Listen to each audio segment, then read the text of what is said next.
तो हम हरे कृष्ण महामंत्र के जप से हमारे आज के कार्यक्रम की शुरुआत करेंगे।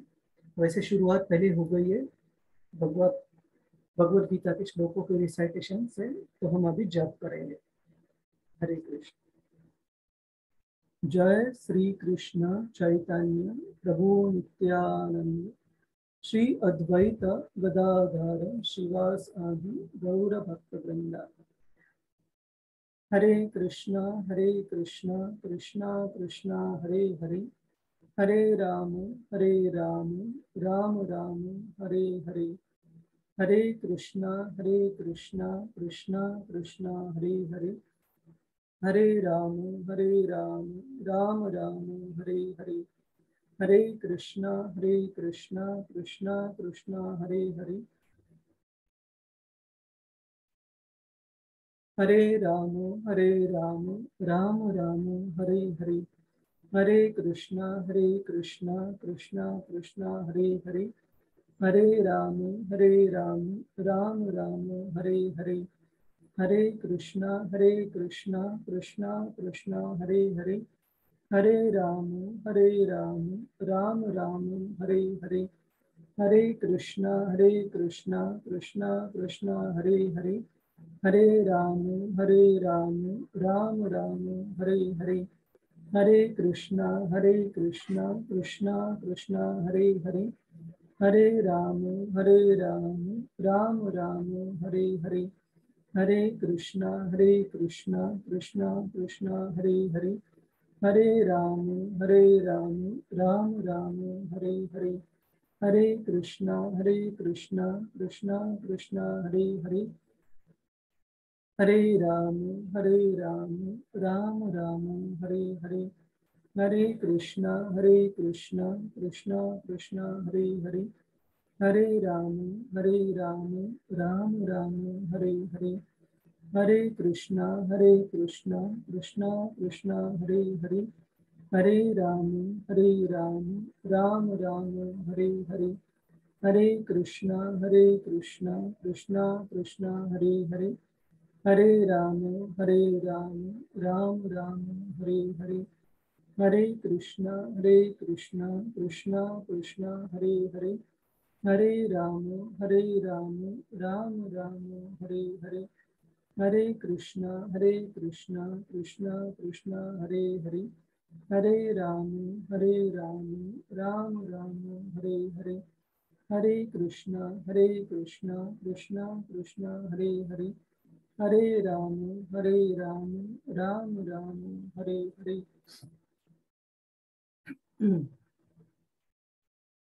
हरे कृष्णा कृष्णा कृष्णा हरे हरे, हरे राम राम राम हरे हरे, हरे कृष्णा कृष्णा कृष्णा हरे हरे, हरे राम राम राम हरे हरे, हरे कृष्णा कृष्णा कृष्णा हरे हरे, हरे राम राम राम हरे हरे, हरे कृष्णा कृष्णा कृष्णा हरे हरे, हरे राम राम राम हरे हरे, हरे कृष्णा कृष्णा कृष्णा हरे हरे, हरे राम राम राम हरे हरे, हरे कृष्णा कृष्णा कृष्णा हरे हरे, हरे राम राम राम हरे हरे,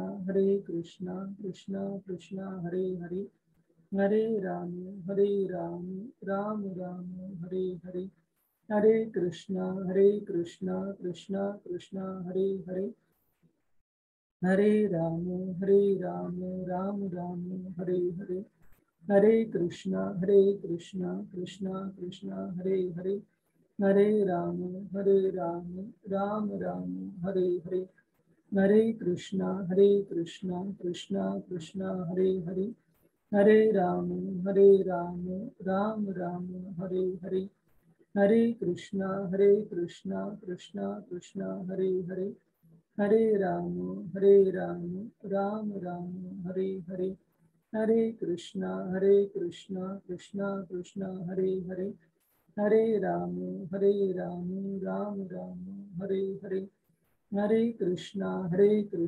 कृष्णा कृष्णा हरे हरे, हरे राम राम राम हरे हरे, हरे कृष्णा कृष्णा कृष्णा हरे हरे, हरे राम राम राम हरे हरे, हरे कृष्णा कृष्णा कृष्णा हरे हरे, हरे राम राम राम हरे हरे, हरे कृष्णा कृष्णा कृष्णा हरे हरे, हरे राम राम राम हरे हरे, हरे कृष्णा कृष्णा कृष्णा हरे हरे, हरे राम राम राम हरे हरे, हरे कृष्णा कृष्णा कृष्णा हरे हरे, हरे राम राम राम हरे हरे, हरे कृष्णा कृष्णा कृष्णा हरे हरे, हरे राम राम राम हरे हरे, हरे कृष्णा कृष्णा कृष्णा हरे हरे, हरे राम राम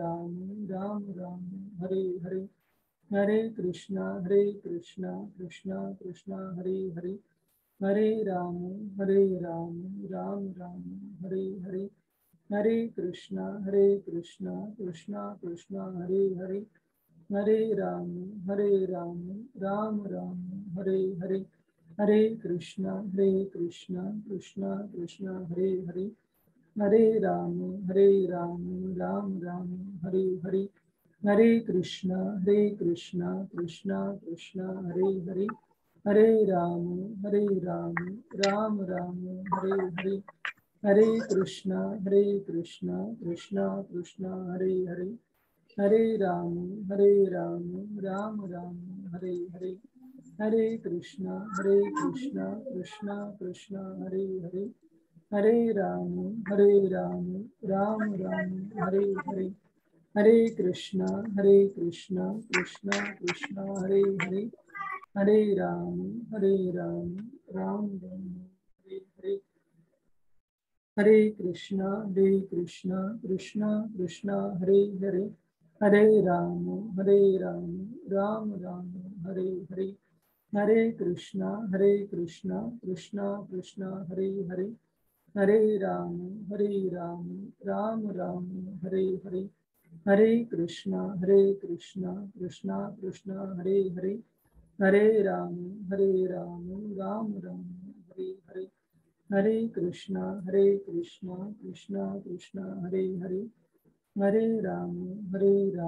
राम राम हरे हरे, हरे कृष्णा कृष्णा कृष्णा हरे हरे, हरे राम राम राम हरे हरे, हरे कृष्णा कृष्णा कृष्णा हरे हरे, हरे राम राम राम हरे हरे, हरे कृष्णा कृष्णा कृष्णा हरे हरे, हरे राम राम राम हरे हरे, हरे कृष्णा कृष्णा कृष्णा हरे हरे, हरे राम राम राम हरे हरे, हरे कृष्णा कृष्णा कृष्णा हरे हरे,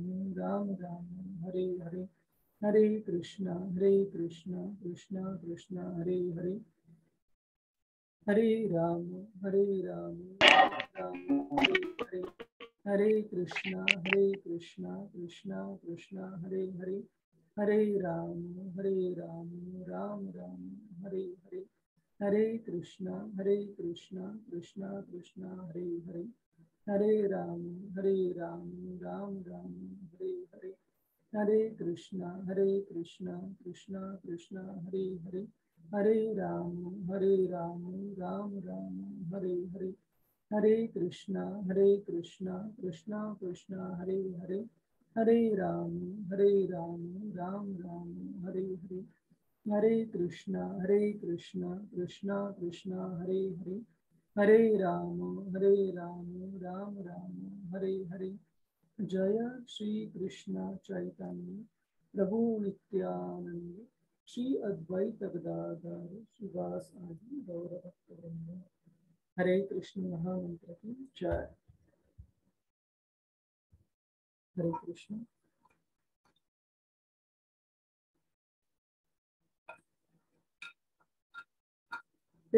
तो आप में से काफी भक्तों को कभी प्रश्न आता होगा कि हरे कृष्ण महामंत्र जपते हुए हमें क्या करना है।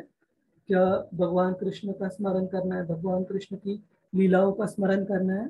इसके बारे में हमारे जो संस्थापक आचार्य श्रील प्रभुपाद जी, उन्होंने बहुत सरल तरीका दिया है कि हमें सिर्फ जो हम कह रहे हैं, जो महामंत्र हम बोल रहे हैं, उसको सुनना है, उसके सिवाय कुछ नहीं करना है। और मन जब भी इधर उधर कहीं भटक जाए तो उसको फिर से बुला के लाके हरे कृष्ण महामंत्र को सुनने में लगाना है। और काफी बार मन इधर उधर जाने के बाद शायद पता भी नहीं चले, लेकिन जब भी हमें पता चले कि हम हरे कृष्ण महामंत्र सुन नहीं रहे हैं, कुछ और सोच रहे हैं, तो मन को फिर से खींचकर सुनने में लगाना है। बस इतना ही करना है और इसमें कुछ ज्यादा कॉम्प्लिकेटेड नहीं है। ठीक है, ये एक चीज।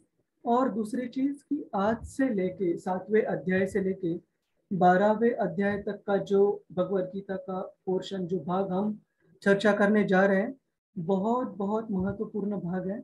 इसका मतलब ये नहीं कि छठे अध्याय तक या 13वें अध्याय के बाद जो श्लोक, जो अध्याय आते हैं, वो कम महत्वपूर्ण है।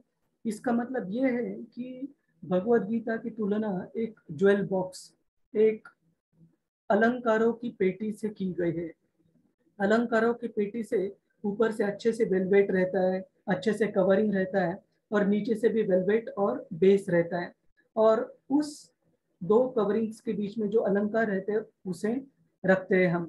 तो भगवत गीता में जो बाकी सारे योग है, कर्म योग हो, ज्ञान योग हो, हठ योग हो, और बाकी जो भी कुछ कुछ मुद्दों पर चर्चा की है, कृष्ण भक्ति में अग्रसर होने के लिए जो हमें जरूरी है पता होना, उन सारे मुद्दों के बीच में जो कृष्ण भक्ति की जो डिटेल्स हैं, कृष्ण भक्ति के जो सारे सार हैं, वो भगवत गीता के जो मध्य भाग है, 7 से लेके 12वां अध्याय, उसमें भगवान कृष्ण ने कवर किया है।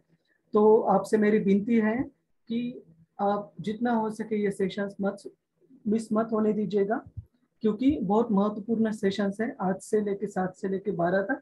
उसके बाद भी महत्वपूर्ण है, लेकिन जो हम योगा लैडर, जो हम योगा की सीढ़ी सीख रहे हैं, उसमें से जो टॉप मोस्ट रंग है, सबसे ऊपरी स्तर, वो है भक्ति योग। और इन 6 अध्यायों में, 7 से लेके 12, इन 6 अध्यायों में भक्ति योग के बारे में हम चर्चा करने जा रहे हैं। हरे कृष्ण। तो आलेख जी का एक प्रश्न है, रश्मि जी आपको आवाज कम आ रहा है, कोई और कंफर्म कर सकता है आवाज ठीक से आ रहा है? यस प्रभु जी, आवाज आ रहा है आपका। हरे कृष्ण। हरे कृष्ण। थैंक यू माता जी। रश्मि माता जी, अगर आपको अभी भी आवाज में दिक्कत है तो आप एक बार डिस्कनेक्ट करके फिर से कनेक्ट कीजिएगा। ठीक है, और एक छोटा सा प्रश्न है आलेख प्रभु का, वो हम लेंगे, उसके बाद हम क्विज सॉल्व करेंगे अध्याय क्रमांक 6 का। तो प्रभु जी पूछ रहे हैं, अगर हम किसी का कुछ गलत नहीं कर रहे हैं तो भी हमारे साथ गलत क्यों होता है? तो ये प्रश्न हमने कुछ दिन पहले इस पर चर्चा की थी कि सही में देखा जाए तो भक्ति में आने के बाद हमारे साथ गलत कुछ नहीं हो रहा है। भगवान जो भी हमारा कुछ कर्म फल आने का बचा है पिछले जन्मों से, उसका टोकन पनिशमेंट देते हैं। टोकन पनिशमेंट का मतलब है, एक उदाहरण देता हूँ मैं आपको। एक बार सारे भक्त मंदिर के सब्जी कटिंग, जो अपने वेजिटेबल्स कटिंग की जो सेवा रहती है, सब्जी को कट करना छोटे छोटे भागों में चाकू से, तो वो सारे भक्त कर रहे थे। और एक भक्त की सब्जी कटिंग करते वक्त उंगली में थोड़ा सा कट हो गया। तो उन्होंने श्रील प्रभुपाद जी से पूछा कि प्रभुपाद, मैं तो कृष्ण की सेवा में ये सब्जी कटिंग की सेवा कर रहा हूँ, तो मेरी उंगली कैसे कट गई, है ना? प्रभुपाद जी ने बहुत अच्छा जवाब दिया उसका। प्रभुपाद जी ने कहा हे भक्त देखो, अगर कर्मफल के हिसाब से देखा जाए तो गर्दन पे चाकू चलने वाला था, लेकिन आप भक्ति में अभी जुड़ गए हो तो कृष्णा ने आपको टोकन पनिशमेंट दिया कि गर्दन पे चाकू चलने से एक छोटी उंगली पे छोटा सा कट आ गया और उसी में वो कर्मफल अपना निपट गया। तो हमने कभी भी ये नहीं समझना चाहिए कि कोई भी चीज हो रही है वो अनफेयर हो रही है या बहुत ज्यादा जो नहीं होना चाहिए वैसे हो रहा है। क्योंकि कहा जाता है कि जो 10वीं में बच्चा है वो भगवान कृष्ण उसको ऐसा पेपर कभी नहीं देंगे जो 11th या 12th का पेपर हो, है ना। ये एक समझने लायक चीज है। दूसरी कि आप सोच रहे इसी जन्म का जिसमें हमने किसी का शायद बुरा किया हो ना किया हो, लेकिन हमें ये बिल्कुल पता नहीं कि हमारे सारे कार्य क्या रहे हैं पिछले जन्म में या पिछले से पिछले जन्म में या बहुत बहुत जन्म पहले। हमने ये श्लोक 5वें अध्याय में या चौथे अध्याय में देखा था, जहां भगवान कृष्ण कहते हैं कि चौथे अध्याय में, सॉरी 5वें अध्याय में नहीं, कि जो कर्म और कर्म फल का जो डिटेल है उनको समझना बहुत ज्यादा इंट्रिकेट, बहुत ज्यादा गहन है। तो बुद्धिमान मनुष्य को चाहिए कि अभी जिस स्थिति में है वो तो है, लेकिन इस स्थिति से हम बाहर आने के लिए हम क्या कर सकते हैं, है ना। तो हमने कभी ये नहीं समझना चाहिए जो हो रहा है वो क्यों हो रहा है।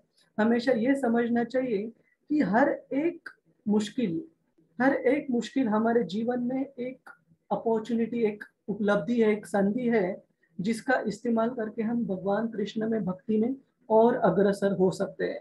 आप कोई भी एक मुश्किल का आप उदाहरण दे सकते हो जिसको हम भगवान कृष्ण के भक्ति में आगे बढ़ने के लिए उपयोग नहीं कर सकते। हर एक मुश्किल का उपयोग कर सकते हैं भक्ति में आगे बढ़ने के लिए। तो हमने कभी भी किसी भी गलत चीज को, अनहोनी को ये नहीं समझना चाहिए कि मैं भक्त हूँ फिर भी ये क्यों हो रहा है।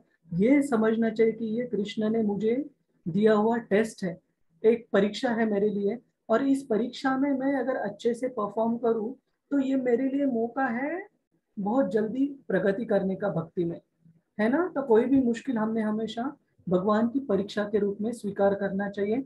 और एक बात मैं आपको 100% बताता हूँ कि अगर हम भक्ति में अच्छे से जुड़े रहे, मुश्किल से मुश्किल सिचुएशन में, मुश्किल से मुश्किल परिस्थिति में, कृष्ण आपको कभी अकेले नहीं छोड़ेंगे। आप एग्जाम में टेस्ट तो देने बैठोगे, लेकिन आपके बाजू में कृष्ण भी रहेंगे, है ना। वो और आपको वो पूरी बुद्धि देंगे, कितना भी मुश्किल, कितना भी दिक्कत वाला सवाल क्यों ना हो उसको सुलझाने के लिए, उसका हल ढूंढने के लिए। तो कभी भी हमने अपने आप को अकेले नहीं समझना चाहिए, प्रोवाइडेड हम भक्ति में जुड़े हुए हो। ऐसे नहीं कि अच्छा समय चल रहा है हम कृष्ण भक्ति करें, थोड़ी कुछ टेस्ट आ गए, थोड़ी कुछ गड़बड़ हो गई, कृष्ण भक्ति को हमने बीड़ बैग में टेबल पर रख दिया और भक्ति भूल गए, ऐसे नहीं होना चाहिए, है ना। तो आशा है आलेख प्रभु आपका सवाल मैंने उत्तर दे दिया है। तो अब हम क्विज की तरफ आगे बढ़ेंगे।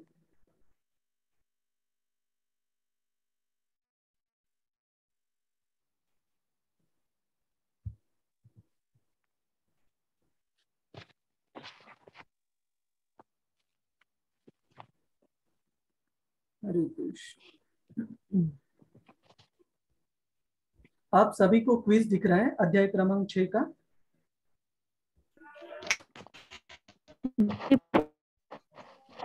हरे कृष्णा, कोई कंफर्म कर सकता है please? Yes Prabhu ji. Okay okay, thank you. तो हम छठे अध्याय का, तो एक दिन बीच में गैप है, तो अगर आपको कुछ याद करने में दिक्कत होती है तो भी कोई प्रॉब्लम नहीं है, हम साथ में याद करेंगे, ठीक है। तो अष्टांग योग का अंतिम लक्ष्य क्या है? श्वास पर नियंत्रण, शरीर के लचीलेपन को बढ़ाने के लिए शून्यता पर ध्यानपूर्वक अवशोषण, समाधि, भगवान कृष्ण के चरण कमलों में पूर्ण अवशोषण। अवशोषण मतलब फोकस करना, कंसंट्रेट करना। समाधि। समाधि प्रभु जी। समाधि। बहुत बहुत भगवान धन्यवाद, कृष्ण की चरण कमलों में। बहुत बहुत धन्यवाद। आप सभी का उत्तर सही है। और ये श्वास नियंत्रण हो, शरीर के लचीलेपन को बढ़ाने के लिए हो, शून्यता पर ध्यान करना हो, ये सारे मॉडर्न योगा स्कूल्स काफी बार योगा की अंतिम लक्ष्य के बारे में सिखाते हैं, लेकिन भगवद गीता के हिसाब से समाधि जो हमने अष्ट पद्धति देखी योगा की, योगाभ्यास की, उसमें सबसे जो अंतिम जो गोल है, जो ध्येय है, वो है भगवान कृष्ण के चरण कमलों पर पूर्ण तरह समाधि को प्राप्त करना। खोलना था इसके लिए। हरे कृष्णा, म्यूट पर रहिए। हरे कृष्ण। भगवान कृष्ण द्वारा बताए गए अष्टांग योग प्रणाली के बारे में अर्जुन का क्या जवाब था, है ना? वह इसे सहजता से स्वीकार करता है। हरे कृष्णा, कृपया म्यूट पर रहिए। इसको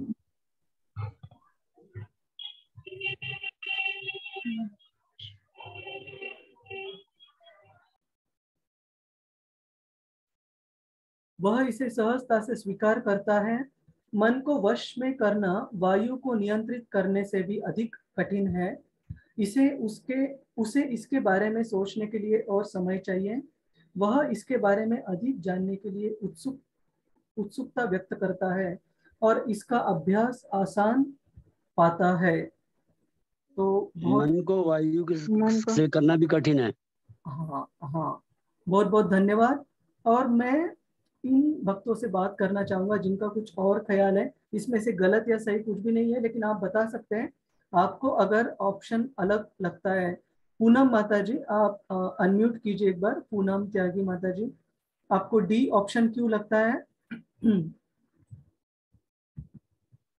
इसमें से गलत या सही कुछ नहीं है, लेकिन आप अपना अप्रोच बता सकते हैं कि आपको डी क्यों लगता है। मुझे मेरे को ज्यादा इतना, मैंने कल का सेशन नहीं करा था, इसलिए अच्छा मैंने इसको भी को कर लिया था। अच्छा अच्छा, कोई नहीं बाकी माता मैं जी। इसके बारे में जान नहीं पा रही थी अच्छा क्योंकि अच्छा, कल मैंने लिया नहीं था। ओके ओके, नो प्रॉब्लम माता जी। हाँ, ये हमने परसों डिस्कस किया था संडे इवनिंग को, और बेसिकली हमने संडे की क्लास भी मेरे को नहीं मिल अच्छा पाई ओके क्योंकि मेरे ओके, पास लिंक ही नहीं आया। अच्छा तो आप व्हाट्सएप ग्रुप पर है माता जी? तो या मिले, बट मैं मैसेज नहीं कर पा रही थी उनको क्योंकि वो अच्छा उसमें आ रहा था कि एडमिन ही मैसेज कर सकते हैं, आप नहीं कर सकते। अच्छा अच्छा अच्छा, ठीक है। लेकिन मुझे आपको कोई अगर कांटेक्ट। ठीक है, तो हम जो ये लिंक यूज करते हैं वो सेम लिंक यूज करते हैं माता जी, हर रोज। ठीक है, ठीक है, कोई तो नहीं। मैंने सोचा संडे को पता नहीं क्यों नहीं क्लास हुई आज, अच्छा तो अच्छा, इस वजह से। ठीक है, कोई नहीं कोई नहीं माता ओ, जी। हरे कृष्ण। और किसी को कुछ और ऑप्शन लगता है? तृप्ति माता जी, आप अनम्यूट कीजिए एक बार, बताइए आपको डी क्यों लगता है? हरे कृष्ण। हरे कृष्ण। यस माता जी, ये बताइए। मुझे इसलिए लगता है कि वो उत्सुक तो थे सीखने के लिए, जानने के लिए हम्म, भगवान से। तो और वो उन्होंने मतलब ये पाया भी कि अगर हम ऐसा करेंगे तो कोई भी कार्य हमारा जो है वो आसान हो जाएगा।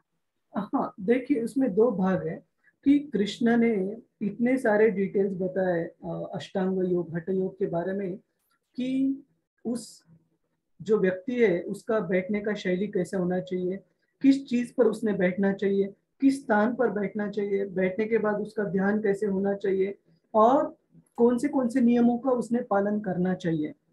उसने अकेला रहना चाहिए, और सिविलाइजेशन में नहीं, जंगल में अकेले स्थान पर जाके रहना चाहिए। तो ये सब सुनने के बाद अर्जुन ने कहा कि हे भगवान, इन सब नियमों का पालन करना मेरे लिए, आप मुझे वायु वायु को हरिकेन, एक हरिकेन को हमने हिंदी में क्या, तूफान को आप मुझे नियंत्रित करने के लिए कहिए, वो मेरे लिए आसान होगा। लेकिन इन नियमों का पालन करना अष्टांग योग के बहुत मुश्किल लगता है अर्जुन को, है ना? तो अर्जुन कृष्ण अर्जुन को ये अष्टांग योग के बारे में बताने का ये हेतु था कि अर्जुन को और हमें पता चले कि इस काल और परिस्थिति में, कलयुग में बहुत मुश्किल है ना अष्टांग। और ये अर्जुन कलयुग में भी नहीं था, द्वापर युग में था, और हम सबसे उनकी पात्रता बहुत बहुत ऊंची थी। फिर भी उनको लगता था कि ये अष्टांग योग के जो नियम है, यम नियम आसन प्रत्याहार धारणा ध्यान समाधि, ये बहुत मुश्किल है, इतने आसान नहीं है। ठीक है, तो इसका उत्तर ऑप्शन बी है माता जी। ठीक है, हम आगे बढ़ेंगे। निम्नलिखित में से कौन एक जीव का मित्र और शत्रु दोनों है। तो ये हम देखेंगे। हरे कृष्ण। मन है, मित्र भी है और शत्रु भी है। बहुत बहुत धन्यवाद किशन लाल प्रभु, आपकी आवाज याद रखी मैंने, बहुत सही जवाब दिया आपने। तो कृष्ण कहते हैं कि बंधुरात्मा मन एव, कि मन जो है वो बंधु भी है अपने किसी भी व्यक्ति का, और वही मन शत्रु भी है। और इसके बारे में हमने उदाहरण दिया था कि अगर हम कोई खूंखार जानवर पाल रखेंगे, जैसे पाश्चात्य देशों में कुछ कुछ लोग कुछ भी पेट एक पालतू जानवर रखते हैं, जैसे काफी बार अजगर रखते हैं या और कुछ रखते हैं, और काफी बार अगर गलती से भी वो प्राणी खुला अगर छूट जाता है रात को, तो उस जो ओनर है, वो जो मालिक है, उसकी तो मृत्यु निश्चित है। वैसे ही हमने चर्चा की थी कि मन हमारे इतने पास में है, और अगर आजू बाजू हमारे कोई नहीं रहा तो भी मन हमेशा हमारे साथ में रहता है। जी तो, प्रभु जी, हरे कृष्णा। प्रभु जी, हाँ बोलिए। मेरे को ये पूछना था कि बुद्धि भी तो है, बुद्धि भी तो हमें गलत काम करने के लिए उकसाती है और सही काम करने के लिए भी हमें बोलती है। बुद्धि भी तो हमें भ्रमित करती है कई बार कि नहीं ये काम करो, ये ना मत करो, तो उस पे भी तो वो हमारी शत्रु और मित्र दोनों कई बार हो जाती है। बहुत अच्छा आपका प्रश्न है। तो आप याद कीजिए वो स्लाइड जहां पर हमने एक उपमा दी थी, एक रथ की जिसको 5 घोड़े खींचे जा रहे हैं, है ना। 5 घोड़ों को सारथी रथ चला रहा है और रथ में एक पैसेंजर, एक व्यक्ति बैठा हुआ है। तो उस उपमा में हमने कहा था कि जो आत्मा है वो उस रथ में बैठा हुआ पैसेंजर है, और जो अपनी जो बुद्धि है वो सारथ्य कर रही है, वो रथ चला रही है। और ये जो सारे इंद्रिय है हमारे, वो सारे अलग अलग घोड़े, जैसे आँख है, नाक है, जीवा है, कान है और त्वचा है इत्यादि। और जो रथ को खींचने वाली जो जो रस्सियां है वो बेसिकली मन है। तो मन इतना ऐसे बताया गया है छठे अध्याय में कि सारे इंद्रियों का जो केंद्र बिंदु है, जो केंद्र है वो मन है, जहां से सारे इंद्रियों को आदेश मिलते हैं माता जी। तो इसलिए मन को ऑब्वियसली, मन के जो ऊपरी स्तर पर है वो अपनी बुद्धि है, और बुद्धि को भी हमने शार्प रखना जरूरी है। डिस्क्रिमिनेटरी पावर अपनी शार्प होनी बहुत जरूरी है, क्या सही है क्या गलत है। लेकिन जो इंद्रियों को चलाने वाली जो जगह है, जो मन को छठा इंद्रिय भी कहा गया है 15वें अध्याय में, वो है मन। तो अगर मन को वश में नहीं रखेंगे, अपनी बुद्धि कितनी भी शार्प क्यों ना हो, हम गलत डायरेक्शन में जाएंगे। आपको एक उदाहरण देता हूं मैं आपको। कितने लोग आपको दुनिया में ऐसे दिखा सकते हैं कि जिनको भगवत गीता में क्या दिया है सब कुछ पता है, लेकिन फिर भी वो गलत चीज करने से पीछे हटते नहीं है। क्यों? क्योंकि उन्होंने अपने मन को खुला छोड़ दिया है। तो ऐसे नहीं कि उनकी बुद्धि काफी शार्प नहीं है, उनको पता सब कुछ है, लेकिन मन को अगर हम वश। हरे कृष्णा, कृपया मेरा एक बार ये होने दीजिए, फिर आप पूछ सकते, कोई प्रॉब्लम नहीं, ताकि हम आगे बढ़ सके।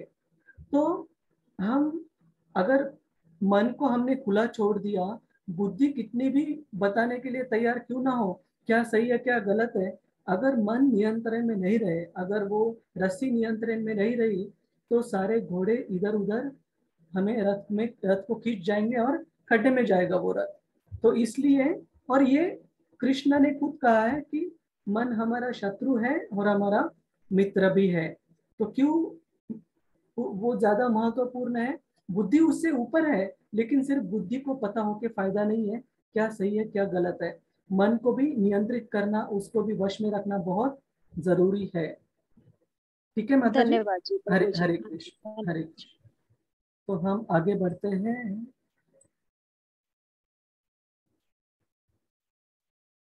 सर्वोच्च योग अभ्यास क्या है?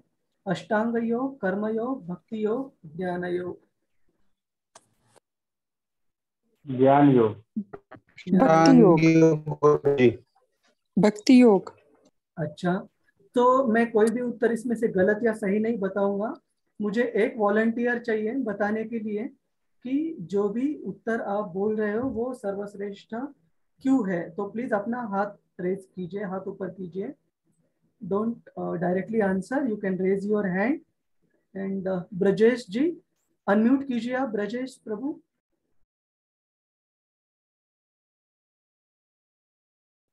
अनम्यूट कीजिए आप। हाँ बोलिए। हरे कृष्णा प्रभु जी। हरे कृष्णा प्रभु जी, बोलिए। मैंने ये जो इसका आंसर लगाया है भक्ति योग, इसलिए है सर्वोच्च योग, हाँ हाँ क्योंकि भगवान श्री कृष्ण ने अपने मुख से अपनी शब्दों में ये वाक्य कहा है कि यदि मुझको कोई पाना चाहता है तो सिर्फ और सिर्फ भक्ति के द्वारा ही पा सकता है। अष्टांग योग, कर्म योग, ज्ञान योग, अगर इनको नहीं कर पाता है तो सब कुछ मेरे को भक्ति से सबसे जल्दी भगवान प्रसन्न होते हैं। और इसका एक और कारण भी है कि भगवान अपनी एक बार के लिए बात फिर भी टाल दें, लेकिन अपने भक्त के लिए वो उनके भक्त अपने भक्त जैसे ही बन जाते हैं, if I am not wrong. बहुत बहुत अच्छे से बताया ब्रजेश प्रभु ने। तो हरे कृष्ण, एक श्लोक आता है भगवत गीता में, भक्त्या माम अभिजानाति यावन यश्चास्मि तत्वतः। अगर भगवान को तत्वतः जैसे है वो वैसे अगर समझना है तो सिर्फ भक्ति से ही जाने जाते हैं। और हमारे चर्चा सत्र में 6ठे अध्याय पर हमने ये कहा था कि ये जो अलग अलग योग है वो योगा लैडर की सीढ़ी की अलग अलग रंग, मतलब जो स्टेप्स है सीढ़ियां हैं वो हैं। और ये भी कहा था कि बाकी अगर किसी योग से अष्टांग योग हो, कर्म योग हो, ज्ञान योग हो, कृष्ण को प्राप्त करना है तो हमें अल्टीमेटली भक्ति प्राप्त करनी ही पड़ेगी। मतलब ये बाकी जो योग के स्तर है, योग की पद्धतियां है, वो भक्ति योग को प्राप्त करने की अलग अलग मार्ग है। तो हम जब तक भक्ति इनके साथ समझो, अगर मैं कर्मयोग का पालन कर रहा हूँ तो कर्मयोग के पालन करने से मुझे एक मात्रा में भक्ति को प्राप्त करना ही होगा, तभी कृष्ण को मैं प्राप्त कर सकता हूँ। तो ये दो कारण है। बहुत बहुत धन्यवाद। प्रभु जी, मेरे को इसमें थोड़ी सी कंफ्यूजन है। हाँ कि कई बार कहते हैं कृष्ण जी कि आप भक्ति योग कर रहे हैं, हाँ लेकिन आप कर्म नहीं कर रहे हो, कर्मों को सबको छोड़ दिया है, सब कुछ बस भक्ति कर रहे हो। तो इसमें मेरे को कंफ्यूजन है कि वो कर्म योग भी कहते हैं कि कर्म भी करो और भक्ति भी करो, तो सही कौन सा रहेगा? जो लोग भक्ति भक्ति कर रहे हैं, संन्यास ले लिए, लेकिन अपने पारिवारिक जीवन को छोड़ दिया है उन्होंने, हरे कृष्णा, पारिवारिक कर्तव्यों को छोड़ दिया है, कर्म नहीं कर रहे हैं और सिर्फ भक्ति ही कर रहे हैं, तो वो भी सही नहीं है ना, अपने कर्म भी साथ करने चाहिए। बहुत बहुत बहुत अच्छा प्रश्न है माता जी आपका। और यही राधे राधे गुरुजी, मेरा भी सेम कंफ्यूजन है। बहुत बहुत धन्यवाद माता जी पूछने के लिए। तो अर्जुन का यही समझ थी जो आपने अभी बताया कि भक्ति योग का मतलब है मैं युद्ध को त्याग कर दूं, संन्यास ले लूं, सबको छोड़ दूं। लेकिन हमने लास्ट तीसरे अध्याय में, चौथे अध्याय में और 5वें अध्याय में लगातार भगवान कृष्ण उनकी ये जो समझ है उसको कट ऑफ कर रहा है। भगवान कृष्ण ने कहा, अर्जुन का जो शुरुआत होती है तीसरे अध्याय की, वो ये होती है कि आप मुझे भक्ति योग मार्ग अवलंबन करने के लिए कह रहे हो और मुझे युद्ध करने के लिए भी कह रहे हो। तो ये तो दोनों अपोजिट है। कृष्ण कहते हैं भक्ति योग का मतलब इनर्शिया नहीं, भक्ति योग का मतलब हमारे कार्यों को, जो सेवा के कार्य है या जो भी जिम्मेदारियां है उनको छोड़ना, ये भक्ति योग का मतलब बिल्कुल नहीं है। ये गलत फहमी है। ये भगवान कृष्ण ने अर्जुन की जो गलत फहमी थी उसको भी क्लियर किया। और ये एक बार नहीं 2-3 बार अर्जुन ने क्लैरिफाई किया है कि आप सही में मुझे ये युद्ध का कार्य करने के लिए बोल रहे हो, और अगर ये कार्य करना है तो कौन से चेतना में ये कार्य करना चाहिए। तो भक्ति योग का मतलब ये बिल्कुल नहीं है माता जी कि कोई संन्यास ले लें या कोई हमारे जो प्रिस्क्राइब ड्यूटीज है, जो जिम्मेदारियां हैं, उनको छोड़ दें। और इसके बारे में मेरे ख्याल से आप में से, if I am not wrong, Asha Mata ji ने कुछ दिनों पहले बहुत अच्छे से बताया था कि कोई भी कार्य हमारी जिम्मेदारियों का, वो अगर हम ऐसे मोड़ ले, वैसे ढांच ले, भगवान कृष्ण को केंद्र में रखते हुए, जैसे हमें बच्चों की भी हमारे अगर उनका भरण पोषण करना है तो वो इसलिए करना है कि ताकि वो भक्ति का अच्छे से पालन कर पाए। और वो जो बच्चा है वो सिर्फ मेरा नहीं है, वो कृष्ण का अंश है और वो मेरे अभी देख रेख के अंदर है। तो वो मेरी जिम्मेदारी बन जाती है, उसको मैं अच्छे से देख रेख करूँ, भरण पोषण करूँ और भक्ति में आगे बढ़ने के लिए प्रोत्साहित करूँ, प्रेरणा दे दूँ। तो भक्ति योग का मतलब ये बिल्कुल नहीं है कि हम जिम्मेदारियों को छोड़ दें, हम संन्यास ले लें। ठीक है माता जी? तो भक्ति योग का धन्यवाद जी गुरु प्रभु जी। और मैं अपने खुद के उदाहरण से, मैं एकदम आगे तो मैं भी सीख ही रहा हूँ भक्ति, लेकिन मैंने संन्यास नहीं लिया है, मेरी गृहस्थी है और ऐसे बहुत सारे भक्त संस्था में जुड़े हैं जो गृहस्थी निभाकर भक्ति योग का पालन कर रहे हैं। जी प्रभु जी, धन्यवाद। हरे कृष्ण। कृष्ण द्वारा वर्णित योग प्रणाली का अभ्यास न करने के लिए अर्जुन जो कारण बताते हैं वह है, योग प्रणाली करने के लिए मन बेचैन और अस्थिर है। योग प्रणाली को जारी रखने के लिए एक लंबी प्रक्रिया है। पुरुषों के क्षत्रिय वर्ग के लिए योग प्रणाली लागू नहीं है। जंगल में रहने को तैयार नहीं थे अर्जुन। तो इसका उत्तर देखते हैं। और ये प्रश्न आपको कठिन लग रहा है क्या? कोई उत्तर नहीं दिख रहा है मुझे?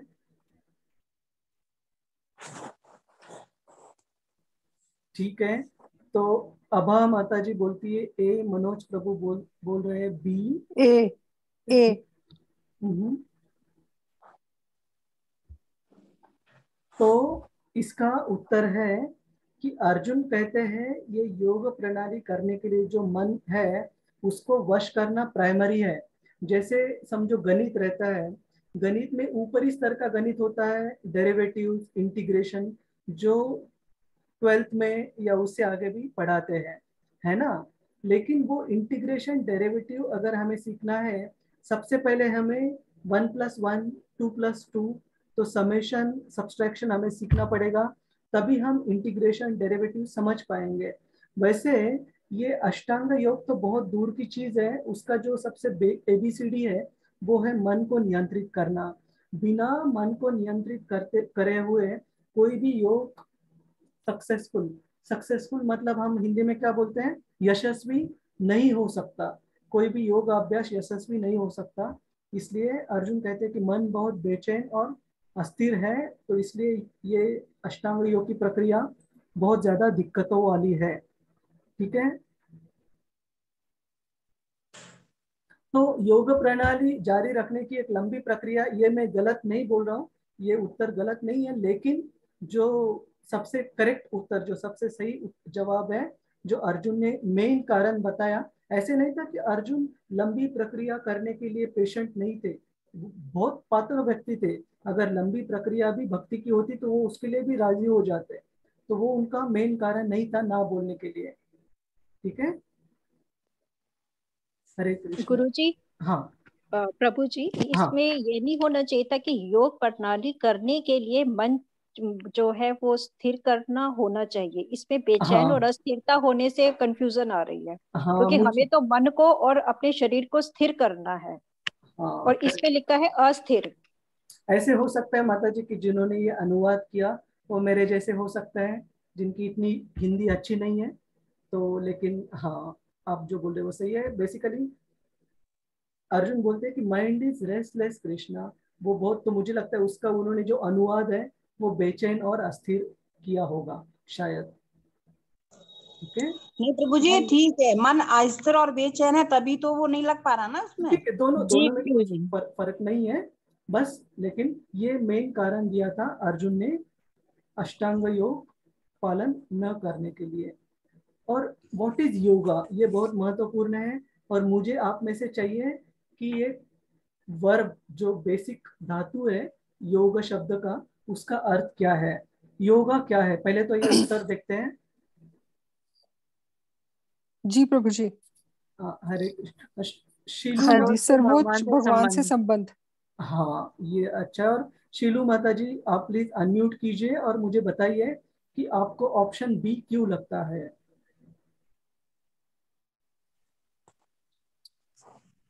राधे राधे गुरु जी। हरे कृष्ण माता जी, बोलिए। जी गुरु जी, योगा तो उससे ही रिलेटेड होता है ना, मतलब हम लोग उसी लिए अच्छा स्वास्थ्य के लिए ही योगा करते हैं। देखिए, ये तो हो गई भौतिकवादी व्यक्ति की समझ, है ना, लेकिन हमने भगवत गीता में समझा कि कृष्ण बहुत और ज्यादा डिटेल में योग के बारे में बता रहे हैं। हमने योग के 8 अभ्यास देखे, यम, नियम, आसन, प्रत्याहार। एक्चुअली मिक्स्ड किया मैंने, वो नहीं पता मुझे अच्छा क्लास अच्छा जी। अच्छा अच्छा, कोई नहीं। तो हमने ये छठे अध्याय में चर्चा की। तो योग का मतलब है, हमने डिस्कस किया था, वो धातु युज से आता है शब्द, है ना। और उस धातु युज का मतलब है टू कनेक्ट। कनेक्ट मतलब जोड़ना। तो योगा मतलब वो प्रोसेस है, वो पद्धति, अभ्यास है, जिससे हम हमारे आत्मा को भगवान के साथ जोड़ते हैं। उसे योग अभ्यास कहा जाता है, सर्वोच्च भगवान के साथ संबंध। धन्यवाद गुरुजी। हरे कृष्ण। तो हम आगे बढ़ते हैं। निम्नलिखित में से कौन योग कर सकता है, और एक का चयन कीजिए। बहुत ज्यादा खाता है सोता है, बहुत कम खाता है सोता है, जो खाने सोने मनोरंजन की आदतों में विनि विनियमन सॉरी विनियमित मतलब रेगुलेटेड रहता है, विनियमित विनियमित।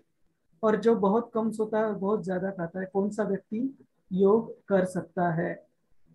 सी, जो खाने सोने और मनोरंजन की आदतों में विनियमित है। हाँ, और हमने इसके लिए एक श्लोक चर्चा की थी। What was that? युक्ताहार युक्त, हाँ, बहुत बहुत धन्यवाद माता जी। युक्ताहार विहारस्य, कि जो अपनी अन्न ग्रहण करने की पद्धति में, जो युक्त आहार विहारस्य, जो अपनी रिक्रिएशन मनोरंजन की पद्धति में, और जो अपनी सोने की पद्धति में बहुत रेगुलेटेड है, बहुत कम मात्रा में ये सारी चीजें नहीं करता है, बहुत ज्यादा मात्रा में नहीं करता है, नियमन भक्ति के लिए बहुत जरूरी है, उस व्यक्ति के लिए योग पद्धति बहुत ज्यादा बहुत ज्यादा कन्वीनियंट, या वो उसके लिए पात्र है, वो चयन कर सकता है। उस व्यक्ति का क्या होगा जो आत्मा साक्षात्कार के मार्ग में सांसारिकता के कारण विमुख हो जाता है और पूर्णता प्राप्त नहीं कर पाता? इसके लिए हमने उदाहरण दिया था कि भौतिक किसी भी कार्य में अगर वो कार्य 100% पूरा कंप्लीट ना हो तो उसका फल नहीं मिलता है। जैसे मैंने परीक्षा के लिए तैयारी की बहुत अच्छे से, लेकिन परीक्षा के दिन में मुझे बुखार आ गया, या मैं परीक्षा हॉल में जाने के बाद सब कुछ भूल गया, ब्लैंक हो गया, तो मुझे मार्क नहीं मिलने वाले। वो एग्जामिनर नहीं सोचेगा कि इसने पूरे साल में अच्छे से पढ़ाई की है। अगर कुछ पेपर में नहीं लिख पाए तो मार्क नहीं मिलेंगे। लेकिन आध्यात्मिक जीवन में योग पद्धति में वैसे नहीं है। जहां भी हम खत्म करते योग, वहां से आगे बढ़ने का मौका मिलता है अगले जीवन में। तो बहुत बहुत धन्यवाद, आप सभी का उत्तर करेक्ट है, ऑप्शन सी।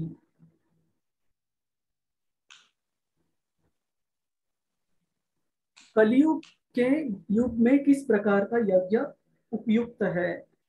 हमने इसके लिए चर्चा की थी। कलेर दोषो निधे राजन अस्ति एको महद्गुना कीर्तनात् एव कृष्णस्य मुक्त संग परम रजे। हमने कहा था कि कलयुग एक कृष्ण नहीं, के पवित्र नामों का जप जप करना, और सारे दुर्गुणों का सागर है।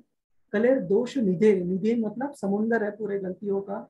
उसमें से एक अच्छी चीज है कि हम भगवान कृष्ण का नाम लेकर उच्चतम गति को प्राप्त कर सकते हैं। हमने इसके लिए चर्चा की, उदाहरण दिया था बहुत डिफिकल्ट एंट्रेंस एग्जामिनेशन का, यूपीएससी हो, आईआईटी जेई हो। जब एग्जामिनेशन बहुत डिफिकल्ट रहती है, जो क्वालिफाइंग क्राइटेरिया रहता है बहुत कम रहता है, तो वैसे कृष्ण ने बहुत आसान कर दिया है हमारे लिए। मन को वश में करने के लिए कृष्ण क्या निर्देश देते हैं? निरंतर अभ्यास और उन गतिविधियों से वैराग्य जो भगवान को समर्पित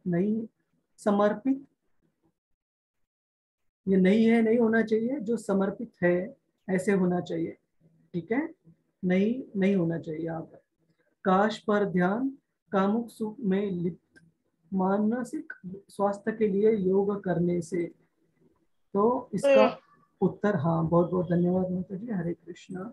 तो इसका उत्तर है अभ्यासेन तो कौन्तेय वैराग्य। अभ्यास और वैराग्य से कृष्ण कहते हैं कि मन को वश में किया जा सकता है। तो ये क्विज खत्म हो गया। हम आज के चर्चा को शुरू करते हैं। थोड़ा सा समय ज्यादा लिया, लेकिन हम कवर करेंगे। हरे कृष्ण।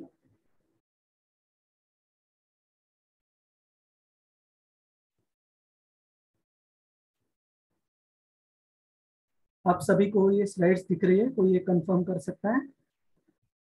जी प्रभु जी। ओके, बहुत बहुत धन्यवाद। तो ये हमने सारे छठे अध्याय की हमारी जो चर्चा थी उसका भी क्विज में रिवाइज कर लिया। तो हम आगे बढ़ेंगे। आज के अध्याय का शीर्षक है ज्ञान विज्ञान योग। ये तो संस्कृत में शीर्षक है, लेकिन लेमैन्स लैंग्वेज में इसका शीर्षक है नॉलेज ऑफ द एब्सोल्यूट। भगवान के बारे में जो ज्ञान है वो ज्ञान हम आज के अध्याय में सीखने जा रहे हैं। तो पहले श्लोक में भगवान कृष्ण बताते हैं, मय्यासक्तमना पार्थ योगं युञ्जन् अदाश्रयः मत् आश्रयः असंशयं समग्रं मां यथा ज्ञास्यसि तत् शृणु। श्री भगवान ने कहा, हे पृथा पुत्र, अब सुनो कि तुम किस तरह मेरी भावना से पूर्ण होकर और मन को मुझ में आसक्त करके योग अभ्यास करते हुए मुझे पूर्णतया संशय रहित जान सकते हो। तो भगवत गीता के इस 7वें अध्याय में कृष्ण भावनामृत की प्रकृति का विशद वर्णन हुआ है। कृष्ण समस्त ऐश्वर्यों से पूर्ण है और वे इन्हें किस प्रकार प्रकट करते हैं इसका वर्णन इसमें हुआ है। इसके अतिरिक्त इस अध्याय में इसका भी वर्णन आता है कि 4 प्रकार के भाग्यशाली व्यक्ति जो कृष्ण के प्रति आसक्त होते हैं उनकी शरण लेते हैं, और 4 प्रकार के भाग्यहीन व्यक्ति जो कृष्ण के शरण में कभी नहीं आते, उनके बारे में भी हम चर्चा करेंगे। और इस श्लोक में सबसे जो महत्वपूर्ण शब्द आता है वो है ये शब्द तत् शृणु। भगवान कृष्ण कहते हैं कि उनके बारे में अगर हमें ज्ञान प्राप्त करना है, उनको जानना है, उनके बारे में अगर हमें भक्ति में आगे बढ़ना है, तो बहुत महत्वपूर्ण चीज है सुनना, भगवान के बारे में सुनना। और कहीं से भी सुनना, गूगल कर नहीं, गुरु शिष्य परंपरा में जो शिक्षा आ रही है उसे प्राप्त करना, और उस गुरु शिष्य परंपरा में जो किताबें लिखी गई है भक्ति के ऊपर, स्पेसिफिकली भगवत गीता यथारूप, उसे पढ़ना, समझने की कोशिश करना। तो ये अगर हम रेगुलरली करेंगे, कल नहीं परसों मेरी बहुत अच्छी बात हो रही थी प्रवीण प्रभु नाम के भक्त से, हमारे बैच में से ये, तो वो बता रहे थे उनकी भक्ति में मार्ग में कार्य के बारे में। तो हम चर्चा कर रहे थे कि कैसे भक्त को चाहिए कि जब करे और उसके साथ हो सके तो बहुत अच्छा है, भगवत गीता का हर रोज थोड़ा थोड़ा अध्ययन करने की कोशिश करें। आपको अगर हो सकता है तो आधा घंटा भी मुश्किल है, कम से कम 15 मिनट पढ़ने की कोशिश करें, लेकिन ये नियमित होना चाहिए। भगवान के बारे में जो हमारा सुनना है, जो पढ़ना है, वो नियमित होना चाहिए, तब भगवान को हम जान सकते हैं। अब मैं मतलब भगवान कृष्ण, अब मैं तुमसे पूर्ण रूप से व्यावहारिक तथा दिव्य ज्ञान कहूंगा। इसे जान लेने पर तुम्हें जानने के लिए और कुछ भी शेष नहीं रहेगा। तो भगवान कृष्ण कह रहे अर्जुन को, तुम बस ये एक बात अच्छे से समझ लो, भगवान के बारे में ज्ञान, और ये अगर ठीक से समझा तो बाकी कुछ पता है, बाकी कुछ नहीं पता है, फिर भी वो व्यक्ति अपनी जीवन की उच्चतम गति को प्राप्त कर सकता है भक्ति से, है ना। तो इसे सर्वोत्तम उच्चतम ज्ञान बताया गया है। और यहाँ पर भगवान एक बहुत ही अच्छा उदाहरण देते हैं। भगवान कहते हैं कि मनुष्याणां सहस्रेषु कश्चित यतति सिद्धये यततामपि सिद्धानां कश्चिन मां वेत्ति तत्वतः। कि हजारों मनुष्यों में से कोई एक भगवान को पता करने का, उनके भक्ति में सिद्ध होने के लिए प्रयत्नशील होता है ना। भक्ति में भी नहीं, कोई एक सिद्धि के लिए प्रयत्नशील होता है, और ऐसे सिद्धि प्राप्त करने वाले हजारों लाखों जनों में से कोई एक भगवान को यथारूप जान सकता है। तो यहाँ उदाहरण दिया गया है एक मैराथन का। मैराथन जब शुरू होती है, जैसे भारत में भी मुंबई मैराथन होती है, अलग अलग शहरों में दुनिया के मैराथन रहती है, शुरू में भागने वाले ऐसी भीड़ रहती है ना। कुछ दिनों पहले यूपी में भी एक मैराथन हुई थी।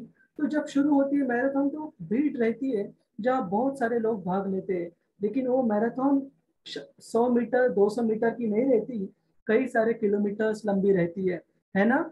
तो जब आगे जैसे आगे मैराथन बढ़ती जाती है, लोगों की संख्या कम होती जाती है, और बाद में जो अंतिम लाइन जो रहती है वो पार करने वाले बहुत उससे भी कम लोग रहते हैं। वैसे भगवान कृष्ण यहाँ कह रहे हैं कि एक तो सिद्धि जानने के लिए, प्राप्त करने के लिए जो प्रयास करने वाले लोग हैं, जिनको जो जो एनिमल, जो प्राणी मात्राओं के जो आनंद है उससे ऊपर कुछ पता करने की कुछ इच्छा है, दृढ़ता है, वैसे लोग बहुत कम है दुनिया में। हम हमेशा उदाहरण देते हैं कि भगवत गीता का जो पोस्टर है उस पर क्लियरली लिखा है हमने, निःशुल्क है ये जो कोर्स है, और लाखों जन देखते हैं, लेकिन रजिस्ट्रेशन कितने आते हैं? कुछ सैकड़ों लोगों के रजिस्ट्रेशन आते हैं, और उन सैकड़ों लोगों के रजिस्ट्रेशन में से कितने लोग आखिर तक पढ़ते हैं, कितने लोग आखिर तक भगवत गीता अच्छे से सीखते हैं और अपने जीवन में उतारने की कोशिश करते हैं? बहुत बहुत कम मात्रा में। तो इसके लिए हमने निराश बिल्कुल नहीं होना चाहिए, क्योंकि कृष्ण खुद भगवत गीता में कह रहे हैं कि ऐसे व्यक्ति बहुत स्पेशल है, बहुत विशेष है, और 100 में से कम लोग भी रुके, हजारों में से कम लोग भी रुके, हमने कभी ये बुरा नहीं लगना चाहिए कि इतने कम क्यों है। हमने ये सोचना चाहिए कि ये वो जीव है जो माया के खिलाफ युद्ध कर कर भगवत भक्ति में आगे बढ़ने के लिए उत्सुक है, और हमने उनको जरूर मदद करनी चाहिए, है ना। तो भक्त हमेशा आपको बहुत बड़ी नंबर में कुछ ही लोग भक्त मिलेंगे, लेकिन उससे कभी निराश नहीं होना चाहिए। और बाद में कृष्ण उनकी शक्तियों के बारे में, उनकी प्रकृति के बारे में बताते हैं कि उनकी हाँ, वैसे जल्दी आ जाता है जब प्रभु जी हरे कृष्णा, हरे कृष्णा। कृपया म्यूट पर रखिए अगर आप कुछ कहना नहीं चाहती है तो कृष्ण उनकी प्रकृति के बारे में, उनकी शक्तियों के बारे में बताते हैं, और दो भिन्न प्रकृतियां बताई गई है। एक है सुपेरियर, सुपेरियर को हम हिंदी में क्या बोलते हैं? उच्च स्तर की, और सर्वोत्तम में आप श्रेष्ठ, श्रेष्ठ, हाँ, एक श्रेष्ठ प्रकृति और दूसरी थोड़ी निम्न स्तर की प्रकृति। तो कृष्ण पहला श्लोक बताते हैं, भूमि रापो नलो वायु खम मनो बुद्धि एक एवच अहंकार इति यम में भिन्न प्रकृति अष्टधा। कि ये जो हमें आजू बाजू इस जगत में जो भी कोई वस्तु दिख रही है, जैसे मेरे पीछे आपको अलमीरा दिख रहा होगा, या ये मेरे पानी की बोतल है, ये जो लैपटॉप है, ये सारी चीज किससे बनी है? या ये मेरा जो शरीर है जो आपको दिख रहा है, ये हर कोई चीज बनी है पंच महाभूतों से। भूमि, पृथ्वी, जल, अग्नि, वायु, आकाश, earth, water, fire, air, ether, इन 5 जो एलिमेंट्स है, ये जो प्रकृति के जो अलग अलग भाग है, उससे ये पूरा जगत बना हुआ है। कृष्ण कह रहे हैं कि ये मेरी भिन्न प्रकृति है। भिन्न मतलब मुझसे अलग, है ना। तो भगवान की ही ये प्रकृति, ये जो पानी की बोतल बनी है, ये जो मटेरियल से बनी है वो पंच महाभूतों से ही बनी, और इसमें जो पानी है वो भी पंच महाभूतों में से ही एक है। वैसे मेरा जो शरीर है, आपका जो शरीर है, वो भी पंच महाभूतों से ही बना है। तो ये इंफीरियर, इंफीरियर को हम हिंदी में क्या बोल सकते हैं? निम्न स्तर की। जी प्रभु जी। हाँ, पिछड़ा हुआ या निम्न, निम्न स्तर की प्रकृति है। और क्यों निम्न स्तर की है ये हम देखेंगे। इंफीरियर, निम्न स्तर की, तो उससे ऊपरी उच्च स्तर की हम देखेंगे।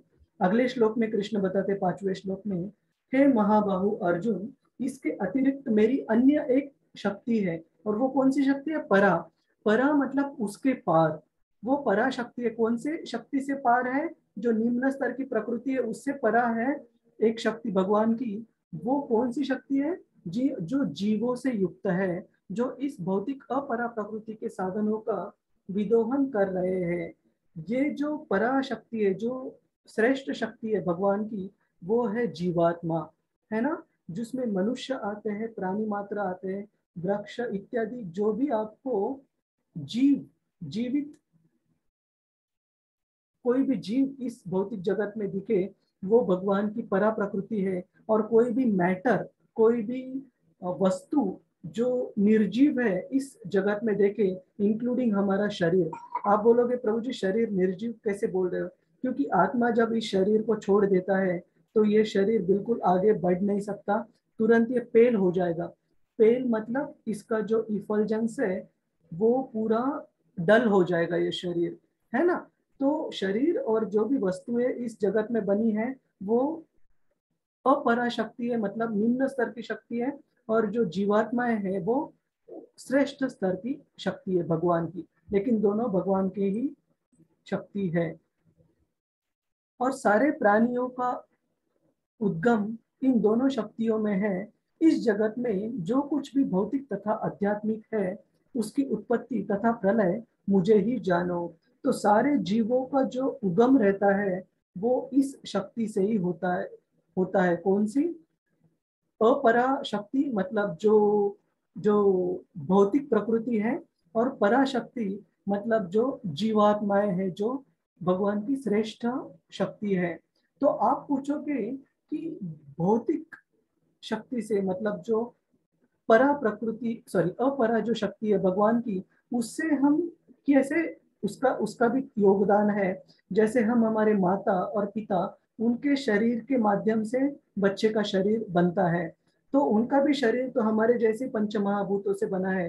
तो हमारा ये जो शरीर है उसे प्राप्त करने के लिए भौतिक शक्ति जरूर यूज हुई है, लेकिन केवल भौतिक प्रकृति से काम नहीं चलता। अगर जीवात्मा उसमें नहीं है तो वो जो शरीर है वो शुरू से लेकर अंत तक डेड मतलब मृत ही है। जब उसमें आत्मा रहता है तो वो शरीर ट्रांसफॉर्मेशन मतलब धीरे धीरे बढ़ता है, बदलता है। ठीक है, ये दो तरीके की शक्तियां आपको आशा है कि क्लियर हो गई है।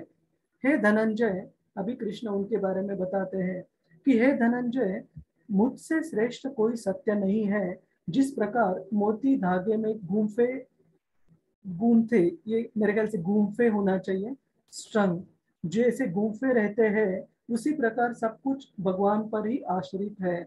जैसे अगर मैं आपको एक मोतियों का हार दिखाता हूँ, उसमें अगर मैंने पूछा आपको धागा दिखता है क्या, तो नहीं दिखेगा आपको। क्यों? क्योंकि धागा जो है उस पर मोती सारे बंधे हुए हैं। लेकिन उस मोतियों के हार को देखकर हमें ये जरूर पता चलता है कि उस हार के अंदर धागा है। और क्यों पता चलता है? क्योंकि सारे जो मोती है, सारे जो पर्ल्स है, वो एक दूसरे से अच्छे से लगकर एक अच्छी स्थिति में है। अगर मैं धागे को खींचकर निकालूंगा तो सारे मोती इधर उधर फैल जाएंगे और वो मोती हार नहीं रहेगा।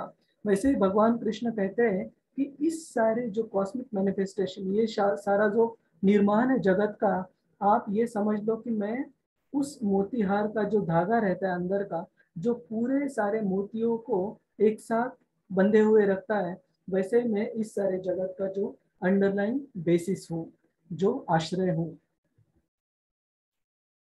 रसोहम अपसु कौन्तेय प्रभास्मि शशि सूर्ययो प्रणव सर्ववेदेषु शब्द खे पौरुषम ऋषु। भगवान कृष्ण कह रहे हैं कि आप इस भौतिक प्रकृति में जो भी आपके आजू बाजू में जो भी चीजें दिखती है, उस चीजों में भगवान को कैसे महसूस कर सकते हो, कैसे उनको जान सकते हो। तो यहाँ भगवान कृष्ण कहते हैं कि रसोहम अपसु कौन्तेय, मैं पानी का स्वाद हूँ।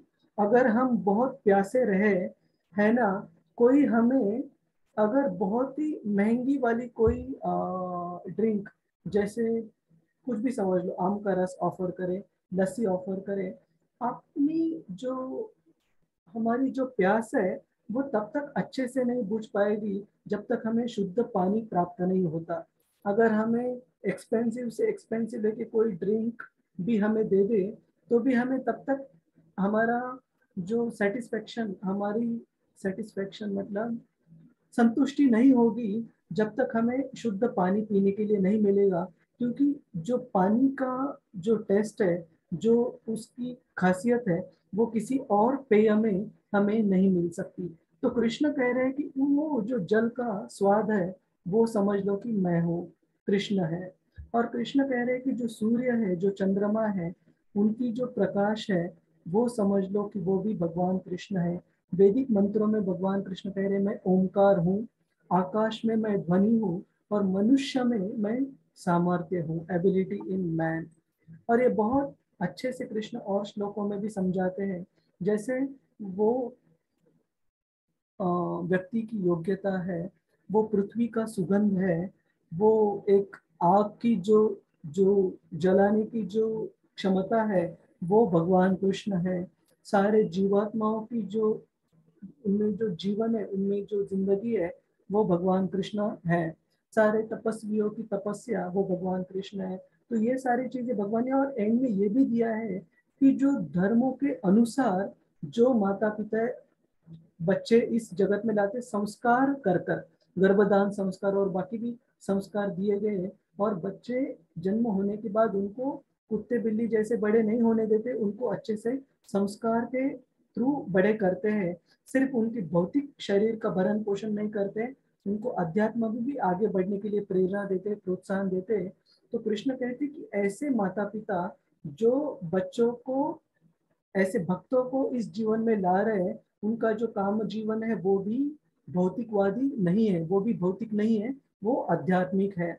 इसका मतलब है कि किसी भी गृहस्थी वाले लोगों ने ये संस्कार है, इनका पालन करना चाहिए। अच्छे जो शिशु है, अच्छी जो आत्माएं है, वो बच्चे के रूप में उसको आकर्षित करने के लिए। नहीं तो अगर माता और पिता की चेतना भगवान कृष्ण पर नहीं हो, अगर वो काम में इच्छा में हो, तो जो बच्चे का भी जन्म होगा, वो शिशु, वो जीव कैसे जन्म होगा, वो शिशु ऐसे ही साधारण या गलत चीजों में जिसकी रुचि है वो आत्मा आकर्षित होगी। लेकिन अगर माता पिता सही ढंग से अपने मन को भगवान कृष्ण की सेवा में अर्पित करते, और भगवान कृष्ण की सेवा में अर्पित करने के लिए या उनकी भक्ति में लगाने के लिए अगर किसी शिशु का इस जगत में लाने के लिए प्रयास करते, तो कृष्ण कहते कि वो जो कार्य है वो भी भक्ति में आता है। ठीक है, तो हम आगे बढ़ते हैं। तुम जान लो हे अर्जुन कि मेरी शक्ति द्वारा सारे गुण प्रकट होते हैं। गुण कौन से है प्रकृति के? सत्वगुण, रजोगुण और तमोगुण। और भगवान कृष्ण इन सारे गुणों के कर्ता और नियंत्रक है ना।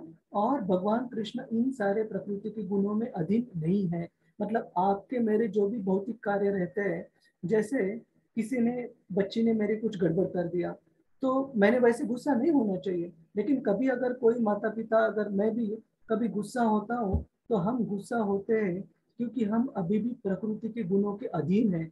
हमारा जो मन है वो पूरी तरह नियंत्रण में नहीं है।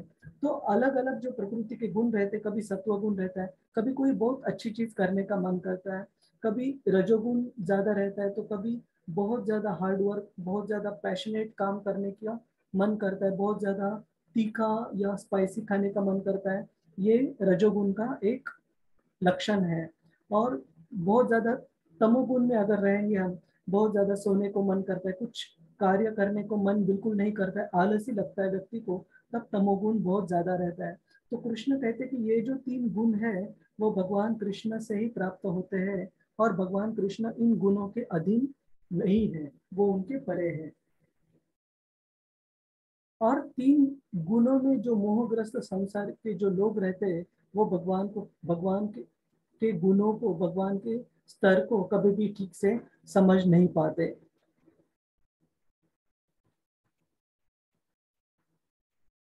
और भगवान कृष्ण कहते हैं कि अपने आप के बलबूते पर ये जो 3 गुणों से भरी ये जो माया प्रकृति है भगवान की, इसे पार करना बहुत मुश्किल है। जैसे यहाँ एक फोटो दिखाया है जहाँ समंदर में एक भक्त, he is struggling in the ocean, वो उस समंदर में पड़े हैं, लेकिन क्योंकि वो भक्ति कर रहे हैं, भगवान उनको उठाने के लिए उनका हाथ दे रहे हैं। तो इस श्लोक में भगवान बताते हैं कि अपने आप के बलबूते पर इस समुंदर को पार करना नामुमकिन है। कौन सा समुंदर? जो इस 3 गुणों से बना है, इस भौतिक जगत का समंदर। लेकिन इस समंदर में भी जो भगवान को शरणागत हो जाते हैं, उन भक्तों को भगवान जरूर हाथ देते हैं उस समंदर से बाहर निकालने के लिए, है ना। नहीं तो अगर हमने कितना भी चाहा कि मैं भक्ति नहीं करूंगा लेकिन मैं अच्छा इंसान बनूंगा और अपने जीवन की परिपूर्णत्व को प्राप्त करूंगा, वैसे कभी भी संभव नहीं है, क्योंकि ये भगवत गीता बता रही है अपने बलबूते पर इन गुणों को पार करना बहुत ही कठिन है, मुश्किल है। अभी कृष्ण, ये बहुत विशेष श्लोक है, 4 तरह के लोग बताते हैं जो कृष्ण के कभी शरण में नहीं जाते। वो 4 लोग कौन से हैं? जो निपट मूर्ख है, जो मनुष्यों में अधम है, जिनका ज्ञान माया द्वारा हरण किया गया जाता है, और जो आसुरों के नास्तिक प्रकृति को धारण करते हैं। ऐसे 4 तरह के लोग भगवान को कभी भी शरण नहीं जाते। नमाम दुष्कृति में मूढ़ा प्रपद्यन्ते नराधमा मायया अपृत ज्ञान आसुरम भावम आश्रिता। तो ये 4 प्रकार के लोग समझाने के लिए मैं एक 2 मिनट के लिए अलग स्लाइड्स शेयर करूंगा। 1 मिनट दीजिए मुझे बस। हाँ, और ये अंग्रेजी में है, लेकिन ये मैं आपको हिंदी में अनुवाद कर बताऊंगा कि ये 4 प्रकार के लोग कौन से रहते हैं। तो उसमें से सबसे पहली कैटेगरी भगवान कृष्ण ने बताई है मूढ़ा। मूढ़ा का मतलब है हिंदी में गधा। गधा या ग्रेट फूल। फूल मतलब मूर्ख। कौन से मूर्ख व्यक्ति? जो भगवान के कभी शरण में आते नहीं, को वो इतना हार्ड वर्क को हम हिंदी में क्या बोलते हैं?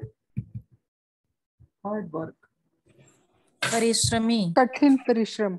हाँ, इतने कठिन परिश्रम में लगे। और परिश्रम करना गलत नहीं है, हम ये नहीं बोल रहे भक्ति में कि परिश्रम नहीं करते, भक्त और मेहनत से काम करते हैं। लेकिन ऐसे व्यक्ति जो परिश्रम कर रहे हैं किसके तरह?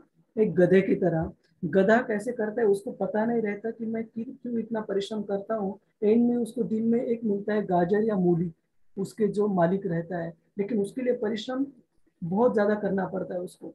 तो वैसे ऐसे व्यक्ति जो जिनको भगवान की भक्ति के लिए आप अगर उनको भगवत गीता देने जाओ, वो बोलेंगे प्रभु जी हमें समय ही नहीं है। 15 घंटा, 16 घंटा, 18 घंटा वो काम करते हैं 24 घंटों में से। तो ऐसे व्यक्ति जिनको भगवान के लिए, एंड उनको क्यों ये मेहनत करनी है? भगवान की सेवा में अर्पित करने के लिए नहीं, उसके लिए नहीं मेहनत करनी। They are the fruity workers who want to enjoy the fruits. वो वैसे लोग हैं जो कर्म भोग का उपभोग करना चाहते हैं, खुद की खुशी के लिए, खुद के आनंद के लिए उस कर्म के जो फल है उनका उपभोग करना चाहते हैं। और जिनको भगवान की भक्ति के लिए कभी समय नहीं रहता, वो आते हैं पहली तरह के व्यक्ति।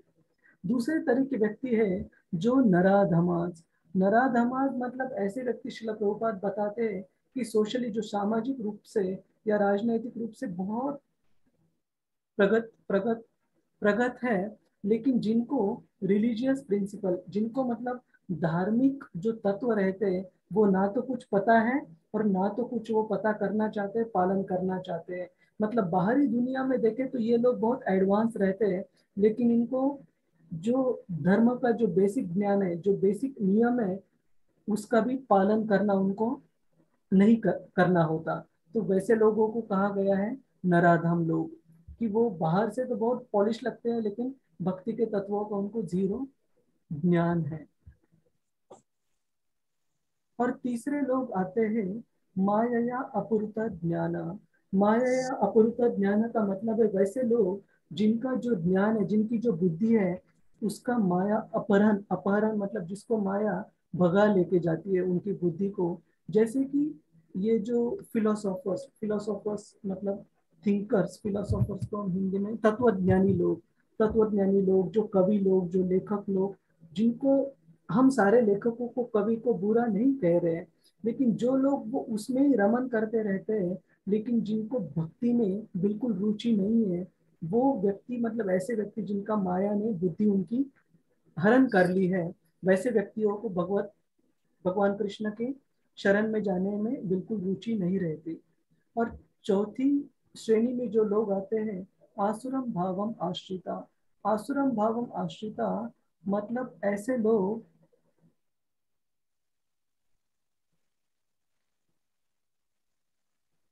जो जिनका जो भाव है वो आसुरिक शक्ति द्वारा भरा है।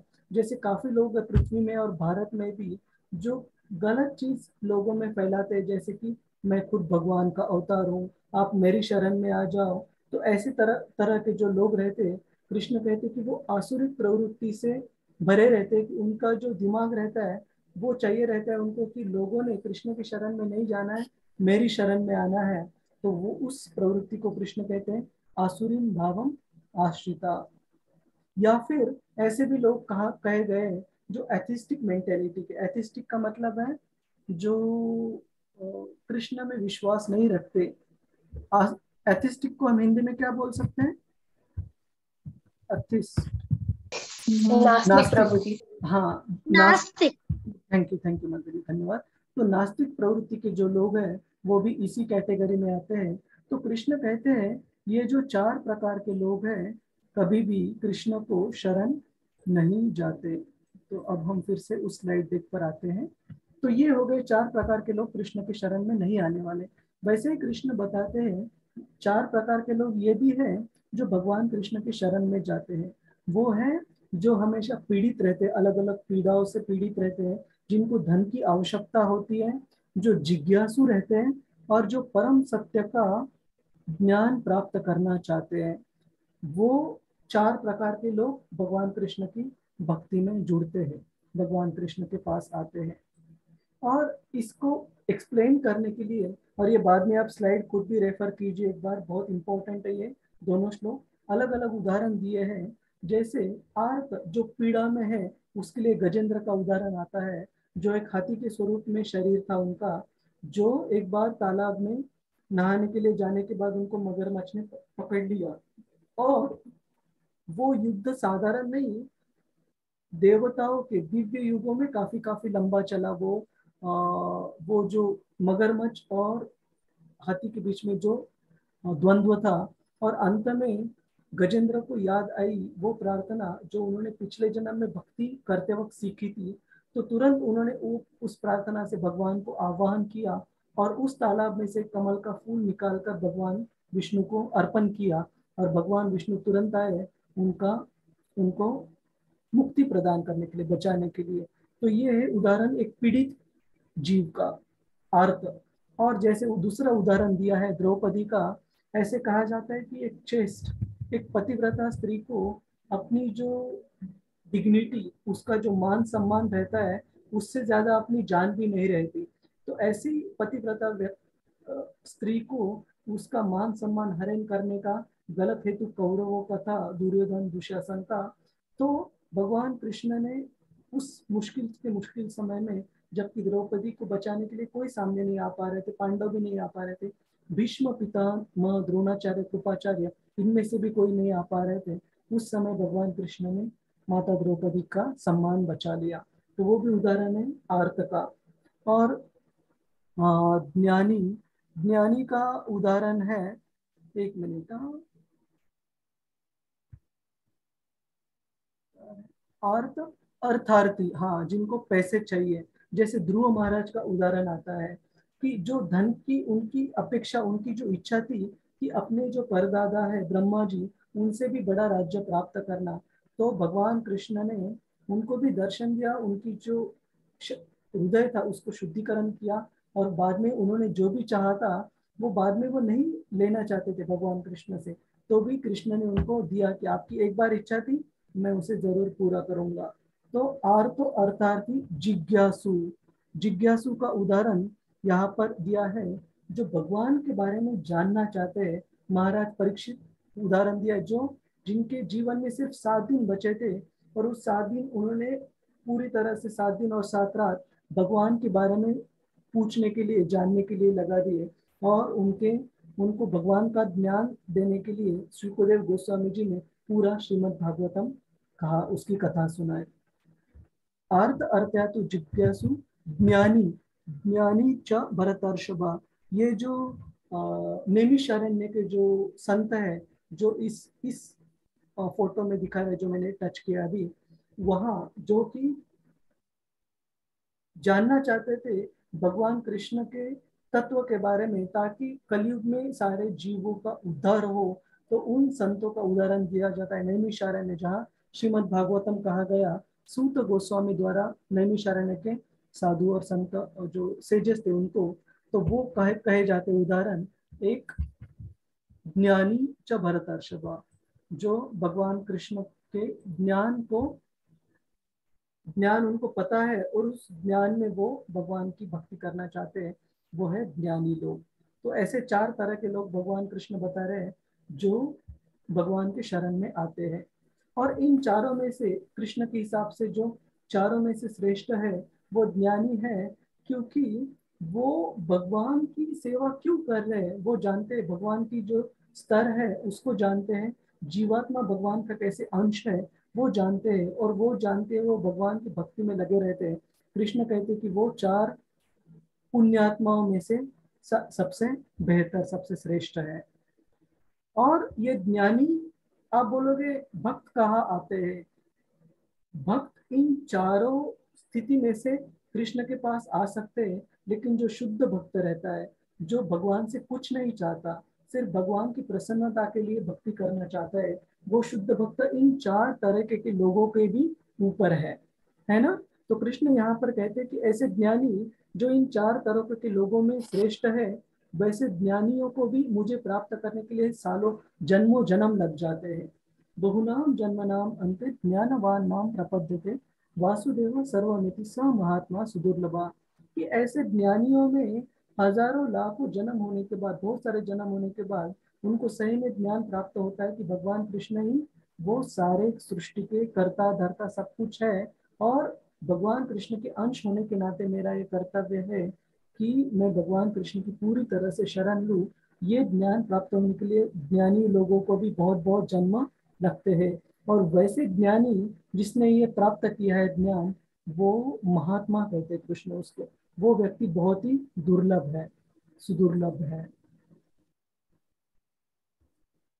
जिनकी, और कृष्ण अभी बताते हैं, आपको लगेगा कि अरे कृष्ण को सारे प्रकार के लोग शरण में जा सकते हैं, अगर किसी को पैसा चाहिए तो भी कृष्ण के शरण में जा सकता है, किसी को अपने दुख से हल चाहिए वो भी कृष्ण के शरण में जा सकता है। अगर ऐसे है तो सारे लोग कृष्ण का शरण क्यों नहीं धारण करते, क्यों नहीं लेते? उसके लिए कृष्ण कहते हैं कुछ लोग ऐसे भी रहते हैं जिनको भौतिक इच्छा का लाभ चाहिए, पूर्ण करके चाहिए, लेकिन उसके लिए उनको बिल्कुल पेशेंस नहीं है, थोड़ी भी वेट करने की। पेशेंस मतलब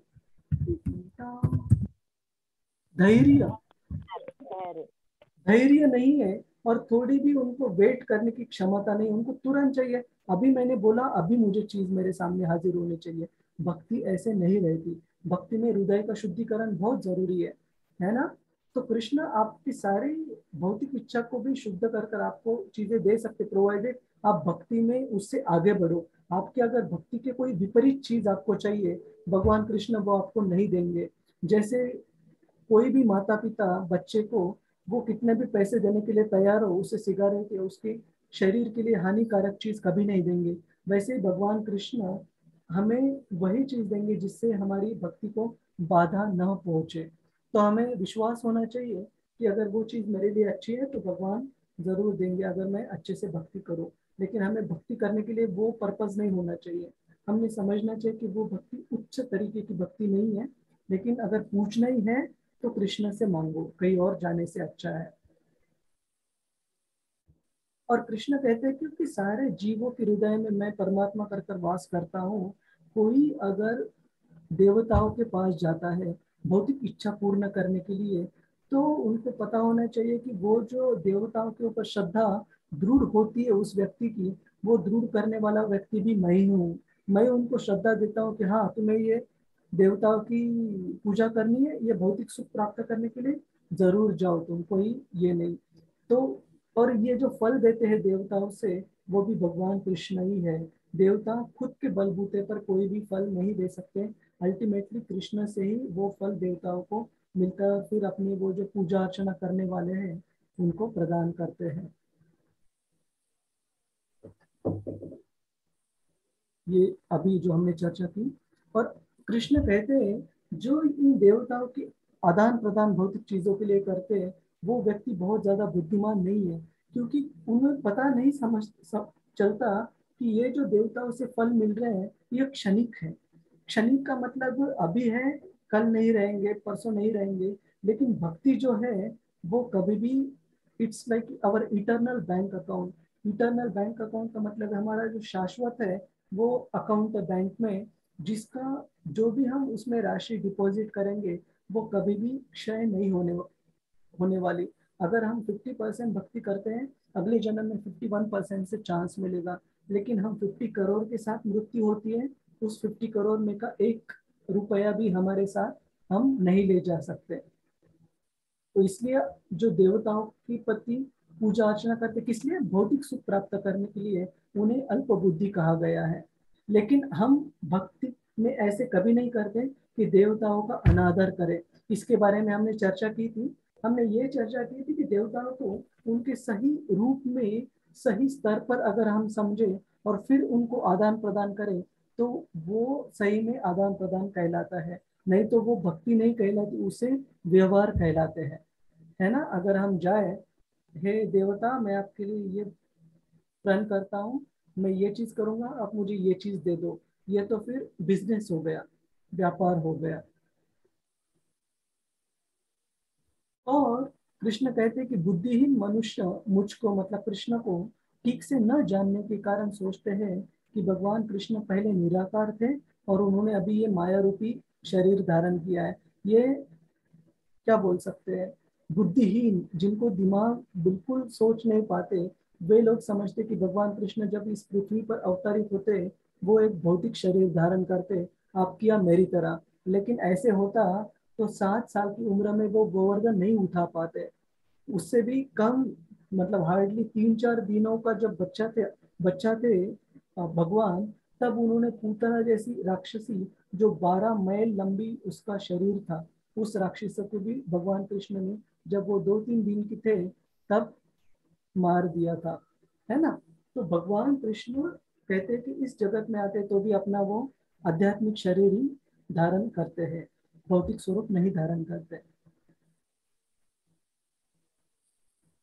और ऐसे मूर्ख तथा अल्प बुद्धि वाले लोगों के लिए भगवान कृष्ण हमेशा अंतरंग शक्ति द्वारा कवर्ड मतलब, एक मिनट, कवर्ड मतलब ढके, बहुत बहुत धन्यवाद माता जी, हमेशा ढके हुए रहते हैं। वो उनको अपने आप को कभी दिखाते नहीं। जैसे एक उदाहरण देता हूँ, उदाहरण है दुर्योधन का। दुर्योधन इतना मूर्ख ही बोल सकते हैं, ऐसे व्यक्ति था। जब भगवान कृष्ण शांति दूत बनकर आए दुर्योधन के पास और उन्होंने वो प्रस्ताव जो था कौरवों ने ठुकरा दिया, कोई बात नहीं। लेकिन दुर्योधन, जब कृष्ण ने उनको वार्न किया कि देखो दुर्योधन, ये तुम्हारे लिए और तुम्हारे कुल के लिए क्षय का कारण बन जाएगा अगर तुम पांडवों को उनके धर्म के नाते 5 गांव भी नहीं देना चाहते। तो राज्य तो तुम रखना चाहते हो, रख लो, 5 गांव दे दो ताकि वो उन गांव पर जो एडमिनिस्ट्रेशन है वो अपने धर्म, क्षत्रिय धर्म के अनुसार पालन कर सके।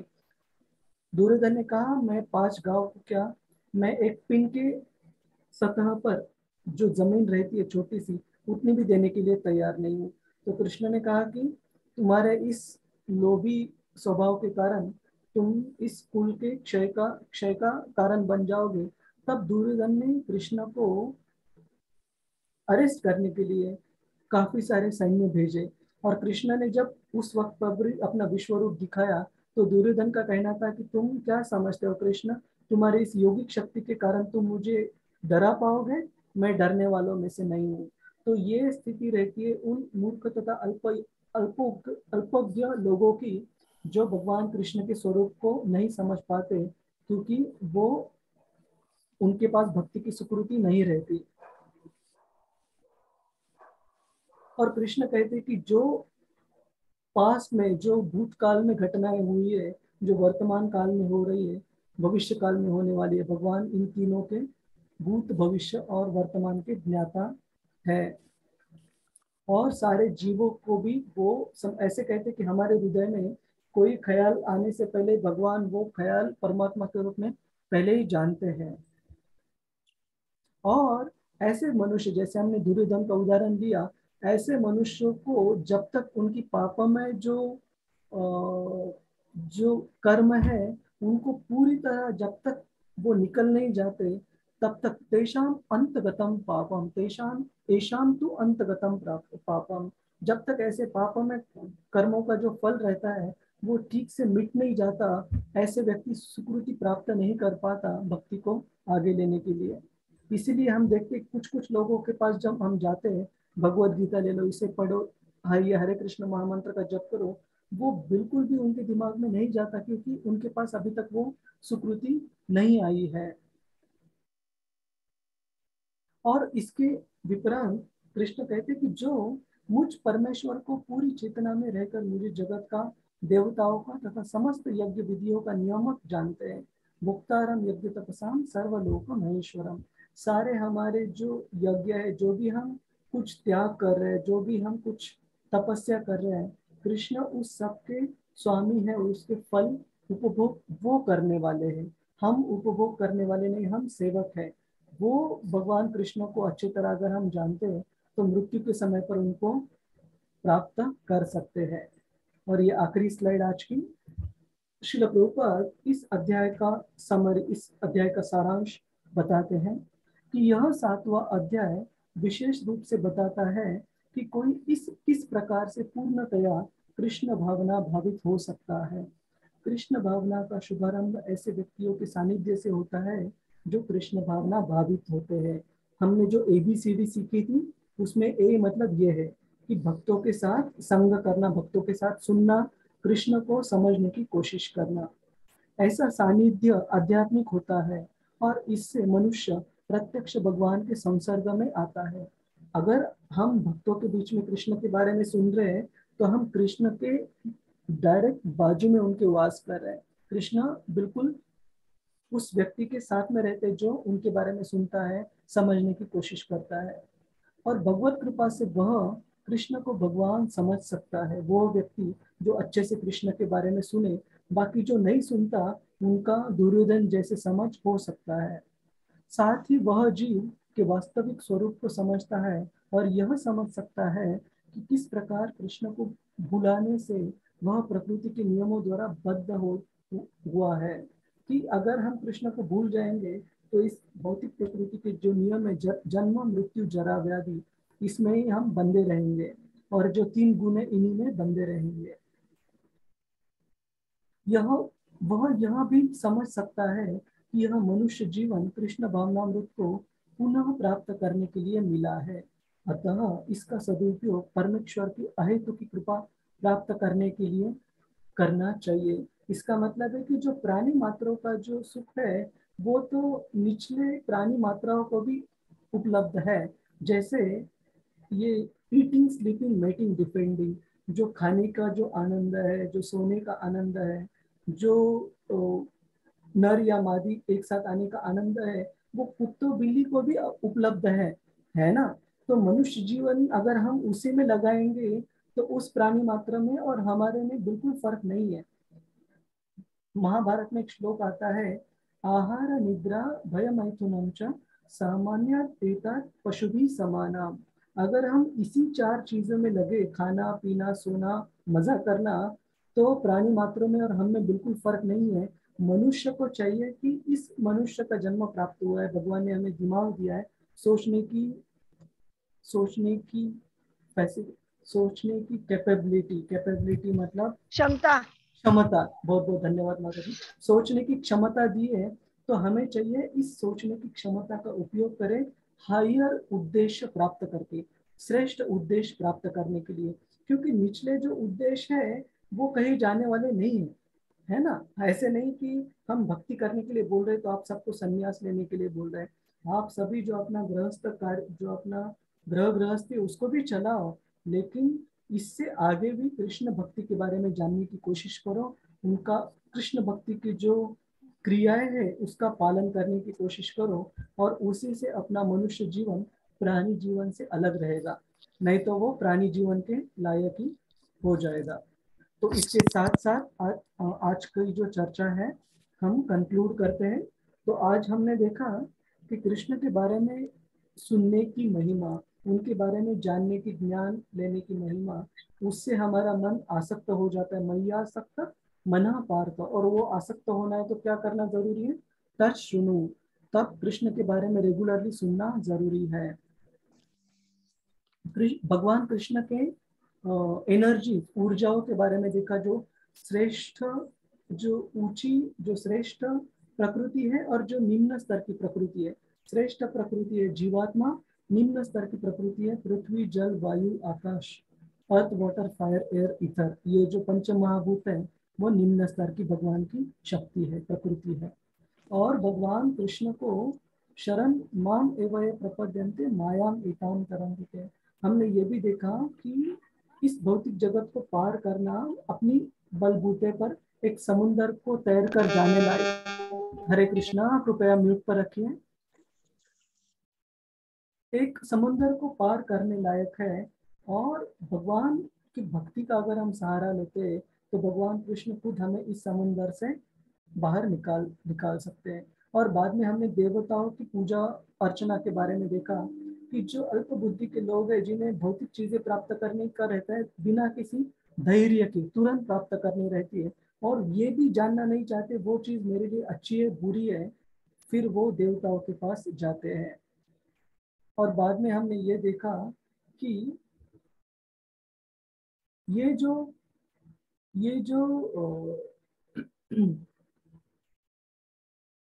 भक्त है, वे उनका जो सोचने की ये रहती है, वो प्राणी में सोचने की जो स्तर रहता है उससे कैसे अलग रहता है। वो समझते हैं कि मनुष्य जीवन है, ये ऑर्डिनरी, ये सामान्य जीवन नहीं है, ये बहुत विशेष हमें जन्म प्राप्त हुआ है, और इसका उपयोग करना चाहिए भगवान की भक्ति के बारे में समझने के लिए, उसको अपनाने के लिए।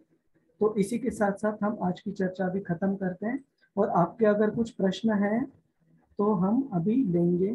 तो यहाँ शीलू माता जी का एक प्रश्न है, वो हम लेंगे। पहले चैट पर आया है, मुझे बस एक बात पूछनी है।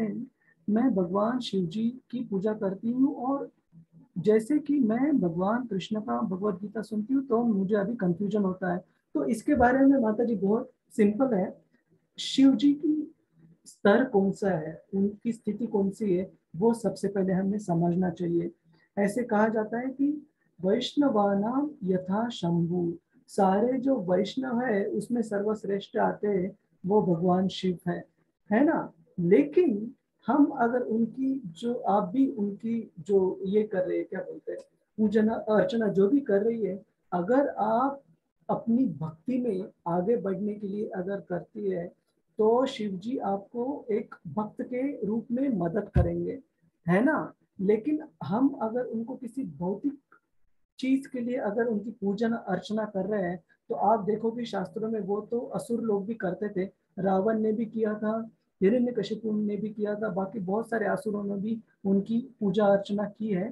तो डिपेंड करता है कि आप उनको कैसे किस योग्य स्तर पर समझती है कि नहीं, और दूसरा है आप किस लिए उनकी पूजा अर्चना करना चाहती है। ये दो चीजें अगर सही है, हम आपको बोल रहे कि कभी छोड़ने की जरूरत नहीं है, आपको कोई भी पूजा अर्चना छोड़ने के लिए नहीं कह रहे हैं। उसके साथ साथ आप हरे कृष्ण महामंत्र का भी जप कीजिए, वो भी भक्ति अच्छे से फॉलो होगी। लेकिन आपको अगर शिव जी को सही में प्रसन्न करना है तो ये दो चीजें कीजिए। और मैं अगर आगे अब हमारी चर्चा में बहुत बहुत सुंदर एक सही में घड़ी हुई घटना है केरला में घड़ी हुई भगवान शिव जी के एक मंदिर के बारे में।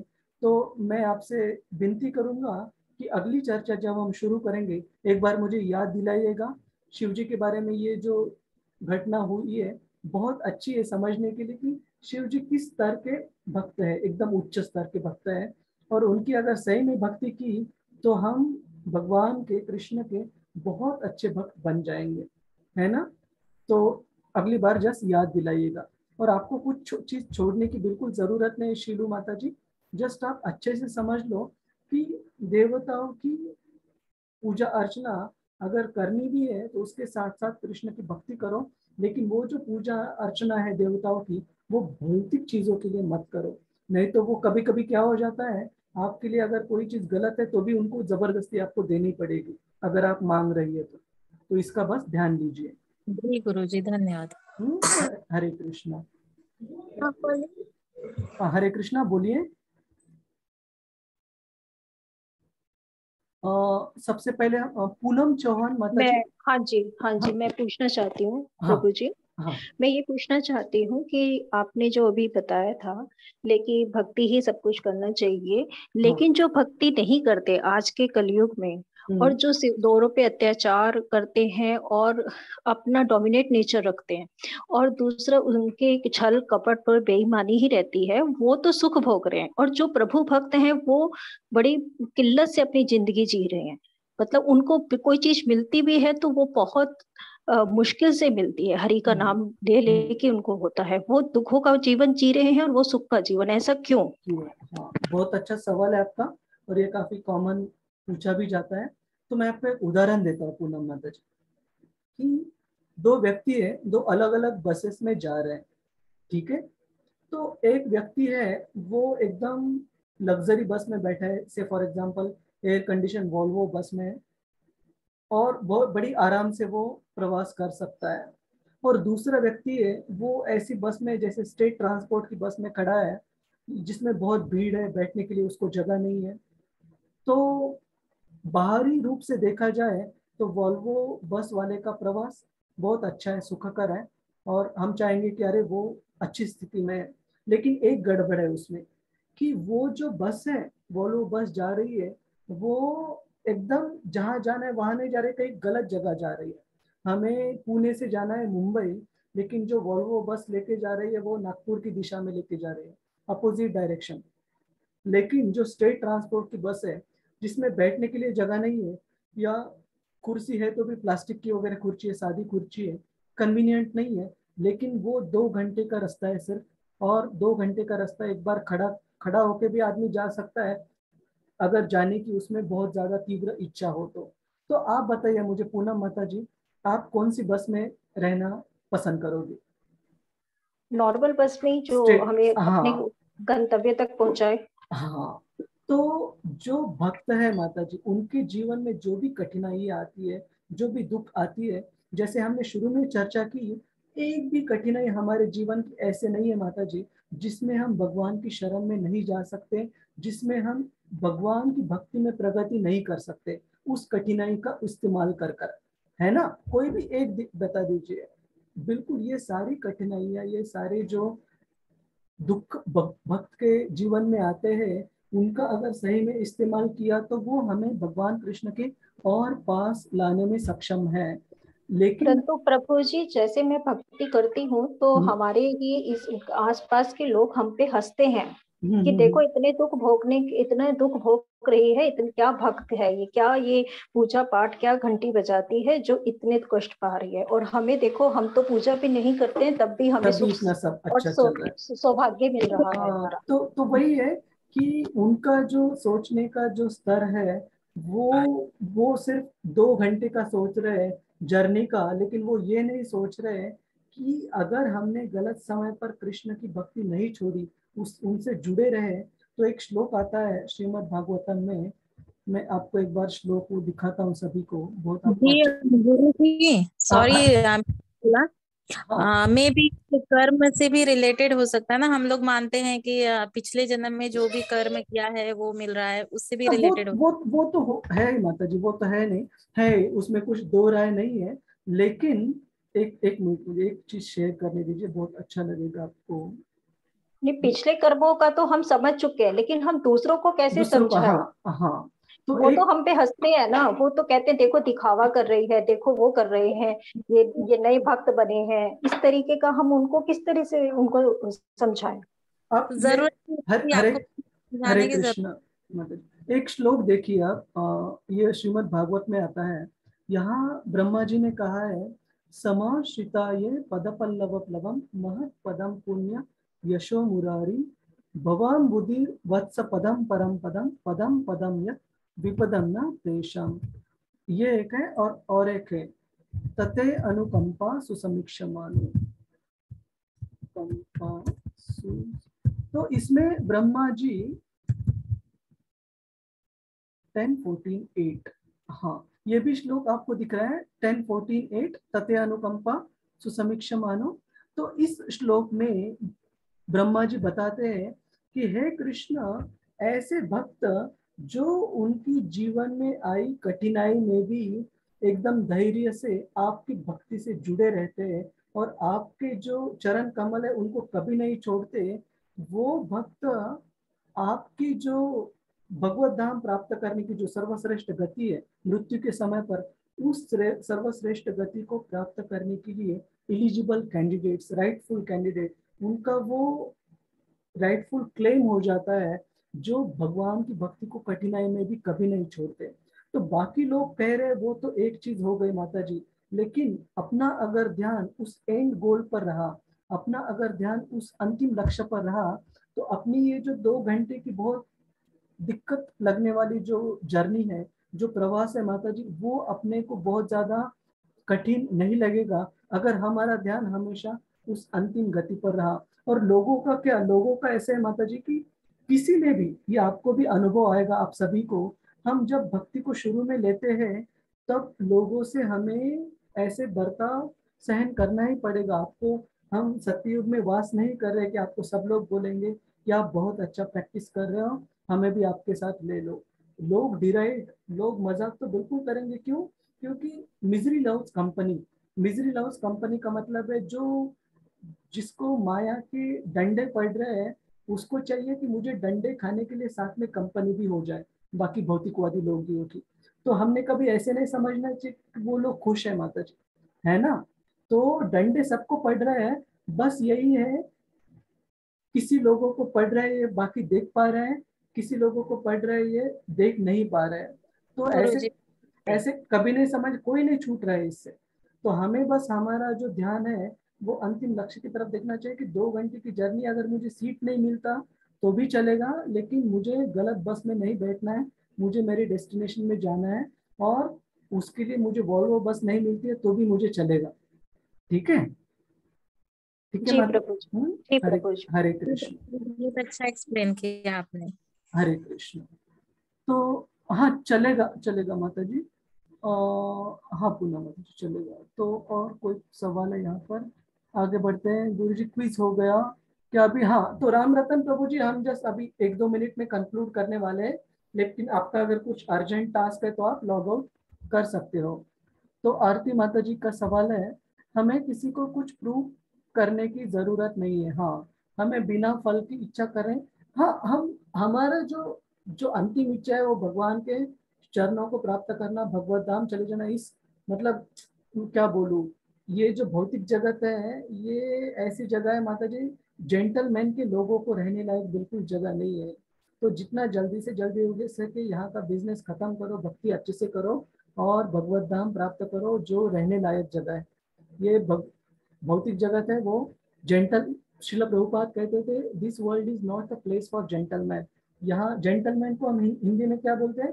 सज्जनों को रहने की जगह नहीं है ना? प्रभु जी, इसमें मैं एक बात और कहूंगी कि जब हम ये चीज बोलते हैं तो हर कोई ये कहता है कि मरने के बाद किसने देखा। हाँ, वही वही बोल रहा हूँ। तो किसने देखा, क्योंकि उनको ऐसे, एक आपको एक उदाहरण देता हूँ, बहुत हंसने लायक लगे, बहुत अच्छा है। लेकिन एक बार श्रील प्रभुपाद जी एक जगह पर गए थे और उनको इंटरव्यू लेने के लिए बहुत सारे जर्नलिस्ट थे, पत्रकार थे। तो एक पत्रकार ने कहा कि आप कृष्ण के बारे में बोलते हो, भगवत धाम बोलते हो, ये बोलते हो, किसने देखा है ये सब? अगर ऐसा हो, प्रभुपाद जी को उस पत्रकार ने पूछा, आपको मृत्यु के समय अगर पता चले कि कृष्ण है ही नहीं, है ना, तो आपका ये तो भक्तिमय किया हुआ ये सब गया पानी में, है ना? तो प्रभुपाद जी ने बहुत अच्छा उत्तर दिया इस पर।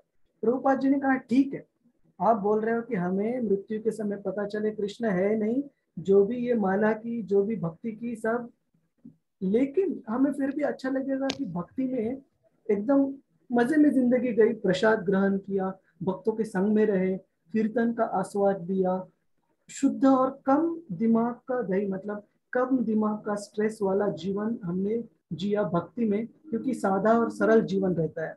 हम कहते हैं कि जीवन जितना सादा रहेगा उतना तनाव आधा रहेगा। तो हमारा जीवन फिर भी अच्छा गया, कृष्ण नहीं है बोल रहे, फिर भी ओवरऑल जीवन। लेकिन आप समझो, प्रभुपाद जी ने उस पत्रकार को, हरे कृष्णा, कृपया म्यूट पर रहिए प्रभु जी, हरे कृष्णा, बाकी लोगों को भी दिक्कत होती है यहाँ पर। तो प्रभुपाद जी ने उस पत्रकार से कहा, आप इमेजिन करो, आपको पता चलेगा मृत्यु के समय देयर इज कृष्ण, कि कृष्ण है और भक्ति मैटर करती है, और गलत कर्म किए हुए भी मैटर करते हैं, और अभी गलत कर्म करने की वजह से मुझे डंडे खाने का समय आ गया है, तो आपका क्या होगा?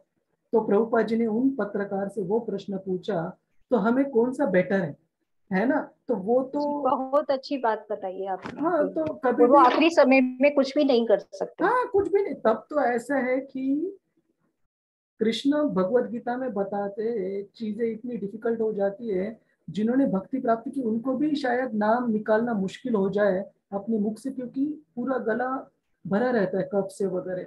लेकिन कृष्ण बताते कि उनको डरने की, चिंता करने की बिल्कुल जरूरत नहीं है। उन्होंने अगर ढंग से अच्छे से भक्ति की है, मैं खुद उनको मेरा नाम याद दिलाऊंगा। अंतिम समय के हम 8वें अध्याय में पढ़ेंगे ये सब, ठीक है? तो जी प्रभु जी, बहुत अच्छा बताया आपने। प्रभु आलेख प्रभु का धन्यवाद। हरे कृष्ण। एक सवाल है, मेरे पिताजी किसान है और उनको और हमको लगता है विलेज के और लोगों के मुकाबले अधिक मेहनत करने के बाद भी उनको उचित फल नहीं मिलता और परेशानियां ज्यादा आती है। इस पर थोड़ा गाइड करें। सबसे पहले ये देखिए आलेख प्रभु कि हम ये नहीं बोल रहे कि समस्या के ऊपर हल नहीं निकालना है। हम कह रहे हैं कि भक्ति में अगर हम जुड़े रहेंगे, वो हर एक समस्या आपको अपनी जो जर्नी है, अपना जो जर्नी को हम हिंदी में क्या बोलते हैं, प्रवास, जो प्रवास है अपना, यात्रा अपना जो अपनी जो यात्रा है, उसमें कृष्ण की ओर आगे बढ़ने में हर एक कठिनाई मदद करेगी। ऐसे नहीं कि भौतिक जीवन हमने जीना स्वीकार किया तो कठिनाइयां नहीं आने वाली, लेकिन आध्यात्मिक जीवन अगर हम स्वीकार करते हैं तो उस कठिनाई को सहने की, उस कठिनाई से लड़ने की, उस कठिनाई में हमारा जो चेतना है वो सही में रखने की हमें शक्ति देंगे कृष्ण। और उस शक्ति के हिसाब से हम हर एक कठिनाई में we will get very close to Krishna, हम कृष्ण के और पास जाते रहेंगे। तो इसलिए हमने भक्ति करनी चाहिए। और दूसरा ये कि आपको क्या पता, भक्ति में आप रहेंगे तो आपको अलग अलग चीजें देखने का जो हमारा दृष्टिकोण, जो हमारी पर्सपेक्टिव को हम दृष्टिकोण कह सकते हैं, जो हमारा दृष्टिकोण है वो बदल जाएगा, जो पैराडाइम है वो बदल जाएगा। और क्या पता हमें उसमें 4 और ऑप्शन दिखे कि हमने ये चीज अगर इस तरीके से की तो जीवन या चीजें ज्यादा कठिन ना होते हुए आसानी से कर सकते हैं, और भक्ति के लिए भी हमें समय मिलेगा, इच्छा और प्राप्त होगी। तो एक कहावत है, उसके साथ मैं आलेख प्रभु का प्रश्न कंप्लीट करूंगा। स्पिरिचुअल लाइफ में be difficult but material life is impossible. कि आध्यात्मिक जीवन कठिन क्यों ना हो, लेकिन जो भौतिक जीवन है वो इम्पॉसिबल को हम हिंदी में क्या बोलते हैं, नामुमकिन। हाँ, तो कौन सी चीज अच्छी है, कठिन वाली चीज अच्छी है कि नामुमकिन अच्छी है? कठिन वाली चीज अच्छी है, क्योंकि उसमें होप तो है आगे मिलने का। भौतिक जगत में कितना भी हम भौतिक सुख में ना लगे रहे, एंड में हर एक को डंडे मिलने वाले हैं बिना किसी डाउट।